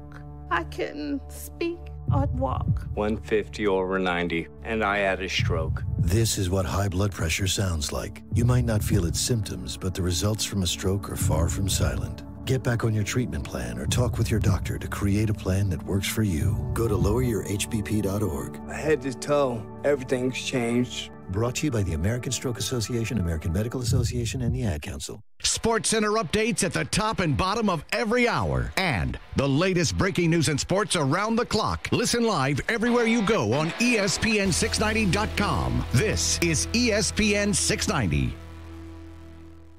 You watch Action Sports Jax on CBS 47 and Fox 30. Now Action Sports Jax is on your radio. Broadcasting live from the ESPN 690 Anajar and Levine studios. Here's your host, Brent Martineau. Oh, a ton of Nick Foles talk here on a Monday. Dan Graziano joined us at the top of the hour. You can always go back and check it out on the podcast, Action Sports Jax on ESPN 690. You can also see the video feeds, ESPN 690 on Facebook, the Action Sports Jax YouTube channel, and right on Twitter and Periscope at Brent A.S. Jax. By the way, ESPN690.com. You can listen to the show, stream it all the time. ESPN 690 all day long, if you wish. And you can also enter contests. Go to the contest page, register, and win Players Championship tickets just a week away now. So get there to ESPN690.com if you want to do that. Well, we just were solving some problems here in the ESPN 690 studios. We were connecting more dots that did not have to do with Nick Foles and the Jaguars, but instead All Elite Wrestling somehow tied to Luke Perry, 90210 star, of course, that passed away today. If you did not see that news or hear that news, I think he had a stroke recently, just a few days ago, last week, and passed away at the age of 52. That's one that kind of hits you a little bit. Luke Perry, at least for me, my age group, that 90210 show is right in the wheelhouse. But then there's a connection to All Elite Wrestling there. Weber, teach us, educate us. Stuart brought it up, man. I had no idea, actually. So go ahead. So his son is actually signed to the promotion. Goes by Jungle Boy. And Jungle Boy, he is what he sounds like. Literally, he's like this cat that's from the jungle, doesn't wear any shoes or anything, has his shirt off. It's basically like a little mini Tarzan that goes around the ring and fights people and wrestles people. So it's cool. Superfly Snuka. My man. There we go. Exactly. So imagine if Snuka had a son. Yeah. That's what Jungle Boy would be. See that? Look at that, man. Look at that. There you go. But yeah, so I was just bringing that up because we were alerted in the newsroom about the July 13th show coming to Daly's Place, which I think will be a pretty cool venue for that. That's going to be a wild venue. I'm still trying to picture it. How are they going to set it up? Yeah. It'll be packed. That's for sure. Yes, 5,800 people can sit there. Yeah. So it's gonna that sell won't be a sure. problem. Yeah. Which is a good idea, too. Have it feel like there's 1 million people there. That's a good idea. Well, that and it's a free venue. Like if you did it at the arena, you're renting out the arena. Oh, absolutely. If you makes sense. But Tony Khan, where are they putting the ring? Put it on the stage. Just right on the stage? Yeah. I'm trying to think of like the height. Elevation? It's big. It's a big stage. And so if you're watching, though, it's not a terrible thing to be looking up at the ring because like the ring's really already close spots. That's a good question. And there's not enough like in the pit area. You couldn't put it there and then put more people on the stage for viewing. Oh, that's possible too. All right. Well, we're thinking it through here. Yeah. Trying to be an event planner here. Yeah, there you go. Tony, sign him up. So it'll be interesting to see how the setup is. I think that'll be kind of fascinating for that. Yeah, well, and like I don't want to knock it, but isn't it get kind of humid in there as well? You'd think like there's not like a lot of air circulation. July 13th is going to be pretty hot. We'll see how that operates. Yeah. I'm still going regardless. I was going to say, I'll just wear a sleeveless shirt. It'll be fine. You Brent. sweat like a son of a gun. Yeah, I'll just take it off in that mosh pit like you usually do. That I do, Brent. Well, and speaking of that too, we said rest in peace to Luke Perry. Well, Keith Flint from Prodigy, the lead vocalist from Prodigy, actually passed away, and he was slated to be here at Welcome to Rockville. So really, it's kind of a sad thing with him. He was really one of the first guys to introduce, I guess you'd say, house or rave music into rock music as well. He could kind of combine the two, so he's kind of an innovator when it comes to that. So not gonna lie. Rest in peace to Keith Flint. Yeah, I grew up with Prodigy and whatnot, so it was sad to see for sure. All right, well, we got the sad news out of the day. Stay in your lane coming up, but let's talk a little. We've got to give this other big commitment. Who doesn't? Corey Walker, Weber. Yeah, Bishop Snyder kid. Kind of under the radar because of that. Yes, you play at Bishop Snyder, out there on the west side. You can kind of, but not in recruiting circles. You don't go under the radar there. Everybody knew about him there. And by the way, you could be under the radar in basketball in Jacksonville too. Yeah, absolutely. The high school kids, some of them don't get near the love the football kids do because of the I think the overlapping of seasons and for other reasons too. But you just don't think of high school basketball and stars. We've had some certainly, but this kid fits the bill, and he's going to Tennessee. Rick Barnes, man, making some waves in Knoxville. It's a surprise going to Tennessee. Do you know who was on his list? I don't. Did he have all the big ones? I mean, I'd imagine so. He had to have other SECs. I mean, I don't know if he had the Dukes and North Carolinas on his, but he's a 5-star guy. So don't you have like anybody on your list that's a 5-star guy? Essentially, you get to that point, yeah. And just another guy leaving the state, losing another guy. We have some good basketball players. Basketball, though, basketball's so much different. You know, you're not getting 25, 28 guys a year. You're getting 3. No, and that's why it's rare to have a player like Grayson Allen or this kid come out of Jacksonville. Right. I mean, I think that's part of it. There's not as plentiful. You know, we got some good basketball players maybe, but they're not like elite basketball players. And we've had a couple of them now with this with Corey Walker going to Tennessee. So good get for Rick Barnes. And by the way, Tennessee might not be a bad pick in your bracket to win the whole thing. Might not be a bad pick when that bracket comes out. If you're looking one for down the road, class of 2021, Dylan Coleman out of West Nassau. West Nassau kid. I'd heard about him. Now, he moved in, I'm pretty sure. I don't think he was born here or raised here. I don't believe. Yeah, he's listed as a 4-star. Right now, he's 23rd in the ESPN 25 for that class. Okay. So that's pretty high. That's pretty high. And, well, the kid from North Carolina he finished his high school in Orlando. Can't I get his name? But he actually started at Orange Park. You know who I'm talking about? I don't know. I'll tell you North Carolina basketball roster in a minute. But while I'm doing that, the Florida State football team hit the field today, and that means Willie Taggart, year number 2. And, well, he's got to get things cooking. He's got a rebuilt staff. They've got a ton of offensive linemen in, which I think is a really good, promising sign. James Blackman's the QB, like the only QB. They better take care of him. Like they should not risk much in the spring, but they also have to work on a lot. They're in an interesting situation. But the one thing I saw out of Tallahassee today and reading up on Florida State a little bit more is that they have numbers on the offensive line. We'll find out if they got to make good, but they have not been good on the offensive line for some time. Last year was difficult to watch. You kept hearing the word turnstile. And you don't want to hear that word when you're talking about offensive lines. And, yeah, I mean, it's you hate to say it's make or break in year 2, but it's make or break. I mean, you don't have that new car smell. You have to turn it around and get back to where Florida State fans expect them to be and do it in a hurry. So this spring is huge for Florida State. Here's what's interesting to me, too. Kendall Briles comes over from Houston and – to be offensive coordinator. So, but whose offense is it? Correct. I mean, Willie Taggart's an offensive guy. He's got this Gulf Coast offense, fast-paced offense. Now, Blackman says today there's really not a ton of difference between the two, so maybe they just mesh. But I'm kind of interested to watch who's got the reins of this offense. Taggart was terrible last year, and he's supposed to be an offensive guy. Did they just give it off to Kendall Briles? Well, obviously, Briles might be there, too, just because they can mesh, you know? So maybe he brought Briles in just to be like, this is my philosophy, and you share some of the same things, so let's work together here and try to correct what happened last year. Yeah, it could be the case. So a little FSU football. We'll check in Tallahassee during the spring and get some of the word coming out of Florida State. April, but it's a big April year. 6th, by the way, Garnet and Gold game. Garnet and Gold, yep. All the spring games take place in about a month. And Boise State, Florida State to open the year in 2019 right here in Jacksonville. The name I was looking for, Nasser Little. Yes. He's on North Carolina's team. He's actually an Orange Park kid, but I think he ended up playing his last year, maybe 2 years, in Orlando at high school. But he was a big-time player coming out of the area as well. And I think he actually almost had some eligibility issues, if I'm not mistaken. Like the NCAA was investigating at one time, I think.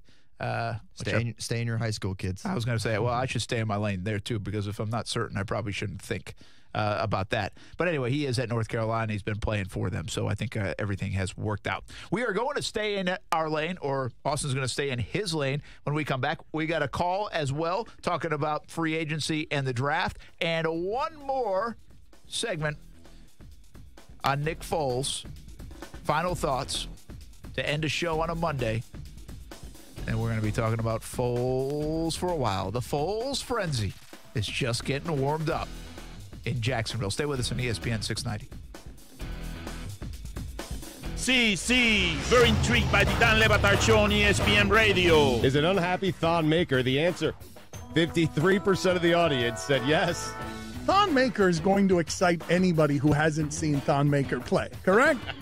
Like, that guy walks into the room. How'd we get him? Yeah, wait a minute. That guy's great. I would draft him first overall every time. The Dan Le Batard Show with the Stuttgarts on ESPN Radio and ESPN News. Whether you're buying a new or a pre-owned vehicle, your experience should never be anything less than exceptional. Hey everybody, it's Brent Martineau of Action Sports Jacks. And if you're considering a new or pre-owned vehicle, I encourage you to go see my friends at the new Jenkins Hyundai of Jacksonville. I'm so impressed with how they treat their customers. They're good people. No one wants to be haggled or pressured at a car dealership. And my friends at Jenkins Hyundai of Jacksonville understand that. And they emphasize a no-risk, no-pressure approach. Their team will get you into the right car at the right price. And if for any reason you are not completely satisfied with your new or pre-owned vehicle, you can bring it back to Jenkins Hyundai of Jacksonville within the first 7 days for your money back. Take it from me. We drive a Hyundai in our family, and I encourage you to visit JenkinsHyundaiofJacksonville.com to schedule a test drive. And you, too, will be impressed at how they treat the customer. Exceptional service at Jenkins Hyundai of Jacksonville. When you get to the Jenkins Hyundai of Jacksonville showroom, make sure you tell them Brent Martineau sent you. When someone walks in to our home through those doors, we want him to feel something different. Meet Diamonds Direct President Itai Berger. The vision of this company was to be a positive disruptor in the industry and do things different and bring tremendous value to the customer. What's the secret for delivering that value? It's Diamonds Direct's worldwide connections and tremendous buying power, giving them the ability to eliminate all the middleman markups. This company is vertically integrated to the entire process of how a diamond is being mined, cut, sold, shipped here to the U.S., and turn around and sell to the public. We cut all those middlemen. But it's also Diamonds Direct's unbeatable selection, free lifetime warranty, industry-leading guarantees, and no-holds-barred diamond education. I'm very proud in the way we educate our customers because we have this selection that allows us to really educate them to make the smart decision for them. Discover the concept that's forever changing how people buy diamonds, not just here, but all across America. The no middleman approach allowed us to create something really, really special. Diamonds Direct, Jacksonville's direct diamond importer, at the Markets at Town Center between West Marine and REI. From the NBA to the NFL, we've got you covered. The worldwide leader in sports. Listen live everywhere you go on ESP690.com. This is ESPN 690. Back to Action Sports Jacks with Brent Martineau on ESPN 690 and ESPN690.com. All right, one more segment to go on a Monday. Been Nick Foles heavy, Foles fun, Foles frenzy. What else we coming up with?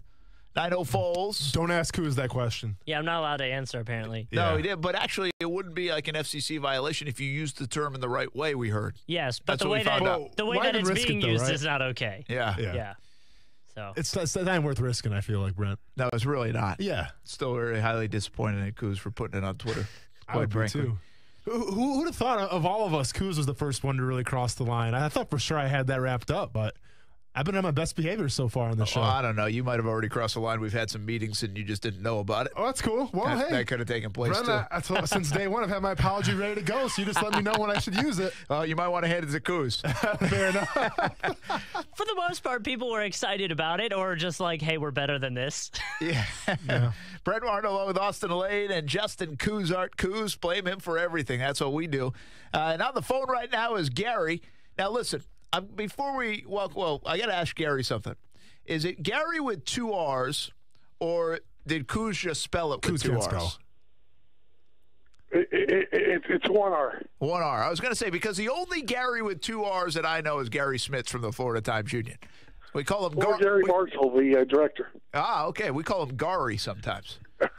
Hey, I've heard not from you guys, but some ridiculous other guys in the local media trying to suggest that the Dolphins are going to tank. They wouldn't completely change their coaching staff, front office, everything else if they plan on tanking. And a prediction for you guys, the Dolphins are going to land Trey Flowers the first day of free agency, and they're going to move up on draft day to number 8, and they're going to select Drew Lock. All right. All right, Gary, I like the thoughts. Thanks for calling in. We'll Thanks, man. Yeah, that's interesting. First of all, are they tanking? I would find it hard for a coach to go there right away and say they're tanking.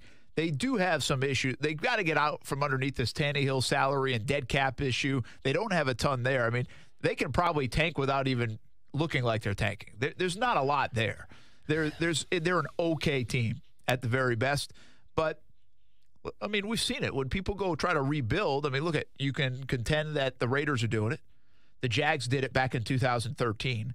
It's not as noticeable, I think, in the NFL because you can go 2-4. I mean, look, at Kansas City went 2-14 one year with 6 Pro Bowlers. So you can make it less obvious, but I think the point in that is they're not all in right now. And if you're not all in, why would you go with Foles? Instead, go get a young quarterback you can start to build around. So I understand the thought process, whether tanking's right or not. Flowers is going to make a ton of money in free agency. There's a lot of talk about that today on social media. And so, again, where would they be in terms of spending money? I'm not sure they're willing to spend a ton of money on a guy like Trey Flowers at this point.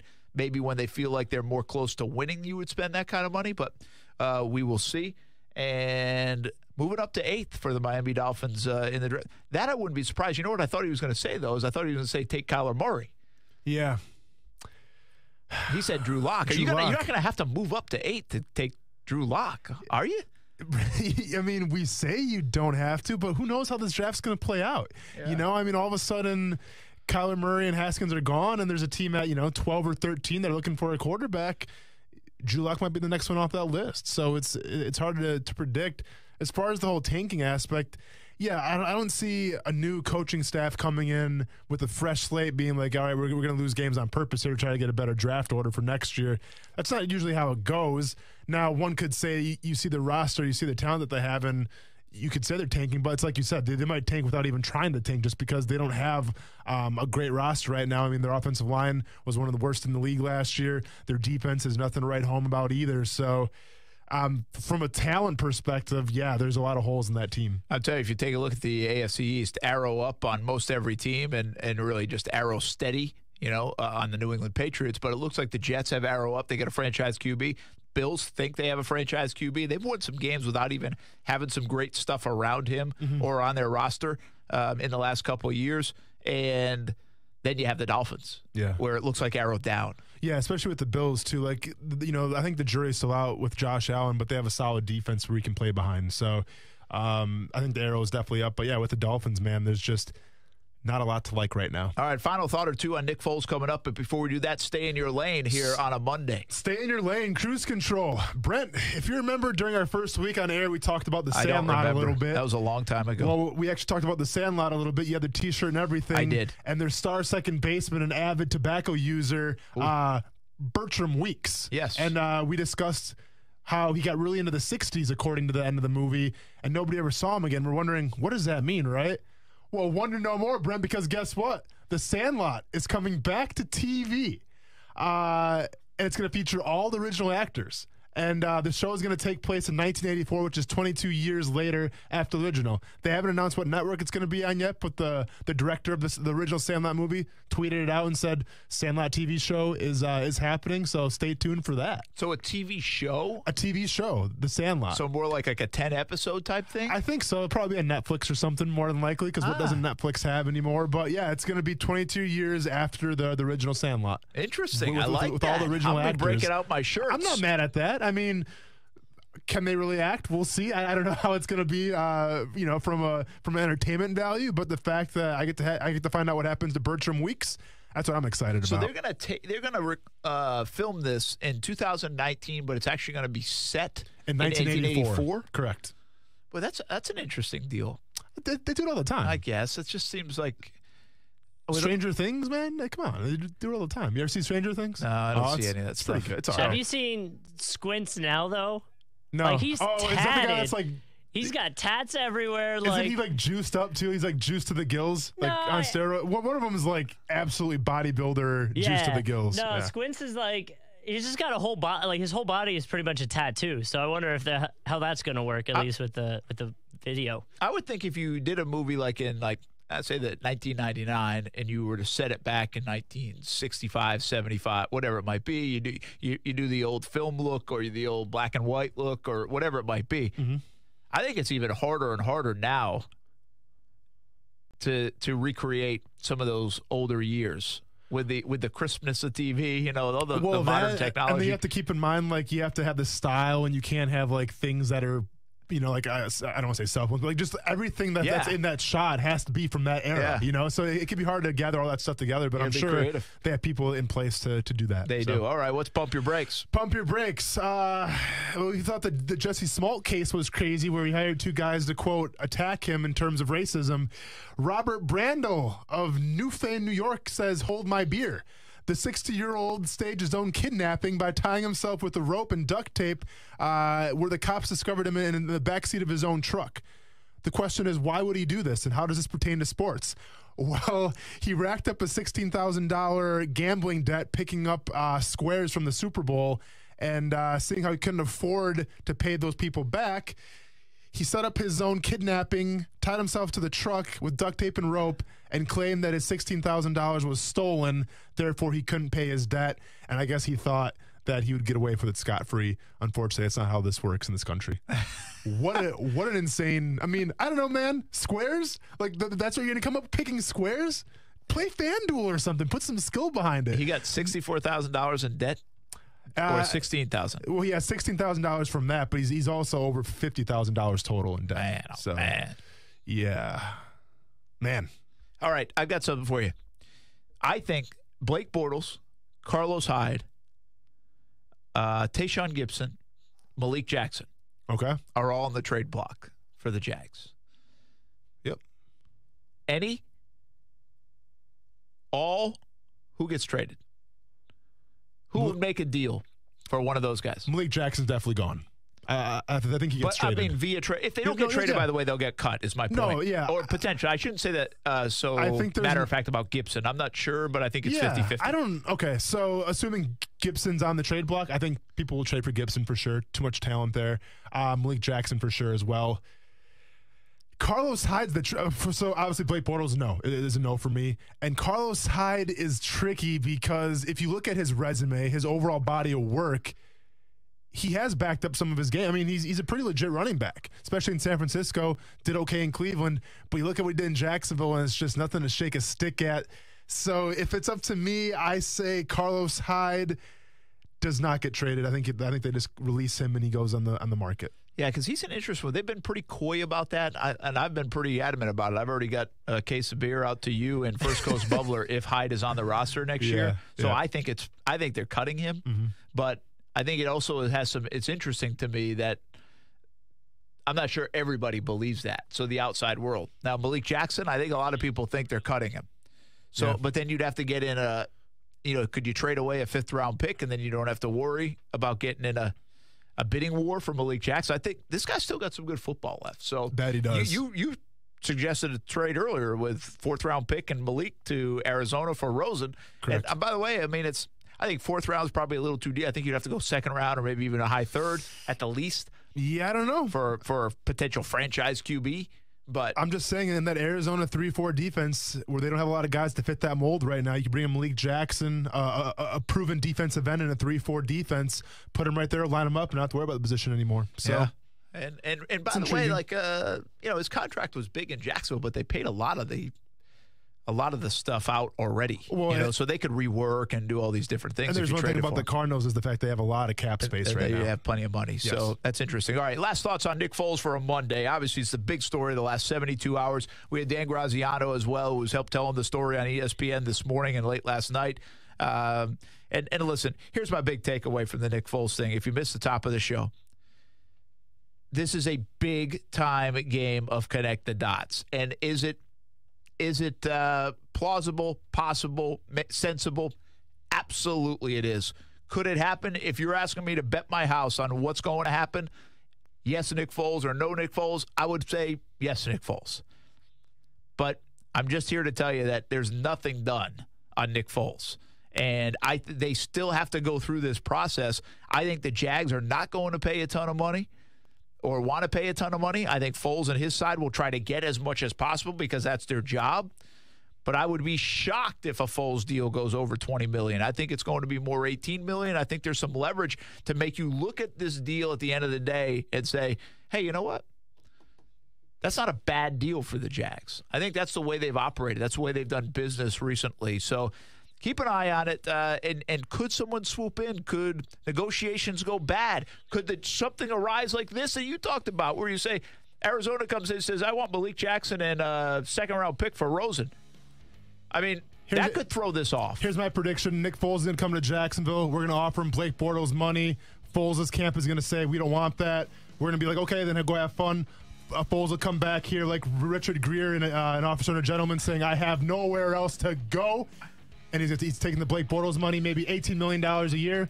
And Nick Foles, welcome to the Jacksonville Jaguars. That's my prediction, and I'm sticking to it. And his wife's going to redo the house that they buy because she's already looked up an interior decorator. Absolutely. Tomorrow on the Nick Foles front, we'll see if anything's new. But I'm going to save this to tomorrow. And why the Jags may get super lucky with Nick Foles. How about that? I like it. For Austin Lane and Coos, I'm Brent Martin. I'll see you on TV, Fox 30 at 6:50. Oye, amigo, it is the Dan Le Batard Show on ESPN Radio. Did James Harrison ever tell Ben Roethlisberger to put down the beers and get in a little better shape? Ben's in good shape. He is? Ben looks good. If you say he looks good, he looks good. That's the fine. deal. We think he runs like a skyscraper, but if you say he looks good, that's fine by us. We'll let it go. That's a good thing he ain't paid to run. He paid to throw. The Dan Le Batard Show with the Stugatz on ESPN Radio and ESPN News. The following message is sponsored by the Florida Department of Elder Affairs, the Florida Association of Broadcasters, and this radio station. Have you ever given your Social Security number to someone without knowing why they need it? Has your Medicare card been stolen? If you think you've been a victim of Medicare fraud, contact the SHINE Senior Medicare Patrol Program. They empower seniors to prevent Medicare fraud and can help if you've been a victim. To speak to a SHINE counselor, call 1-800-963-5337 or go to floridashine.org. It's hard to beat that new car smell, especially when it's a brand new Hyundai. Hey everybody, it's Brent Martin of Action Sports Jacks, and I think we can all agree there's something to that new car smell you just can't beat.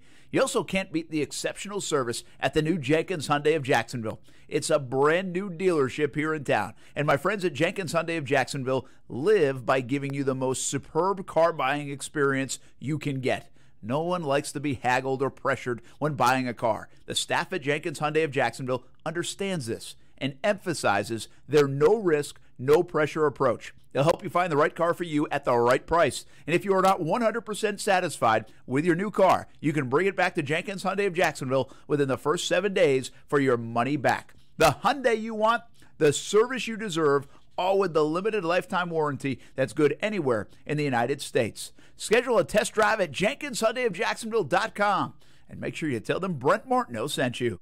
Broadcasting live from the ESPN 690 Anajar and Levine studios. Anajar and Levine Accident Attorneys. Call 904-600-4000. That's 904-600-4000. ESPN 690. Jacksonville's home for ESPN Radio. WOKV Jacksonville. Listen live everywhere you go on ESPN690.com. ESPN 690, a Cox Media Group station. ESPN Radio Sports Center. I'm Kevin with your breaking news from the Mountain West Conference. The conference has decided today and issued some rulings in the wake of the Nevada-Utah State dust-up on Saturday night when Nevada players were not happy as they were escorted off the court when Utah State's fans roughed the court. Jordan Caroline of Nevada wound up punching a fire extinguisher. Mountain West Conference has determined the incident was caused by the action of Utah State team officials during the handshake line, and that's what set the Nevada players off. The incident was not caused by fans storming the store or Utah State's plan to control fans, says the conference. Utah State says punishment for their staff members will be handled internally. It is the day before the deadline to tag players around the NFL. DeMarcus Lawrence given the franchise tag for the Dallas Cowboys. He's set to make $20.5 million. Jadeveon Clowney given the franchise tag today by the Houston Texans. General manager Brian Gaines says the goal is a long-term deal. Falcons used the franchise tag on defensive tackle Grady Jarrett. Tiger Woods is withdrawing from this week's Arnold Palmer Invitational at Bay Hill. He's got a neck strain. Coming up Tuesday, force a trade, get all the guaranteed money, sabotage the one entity.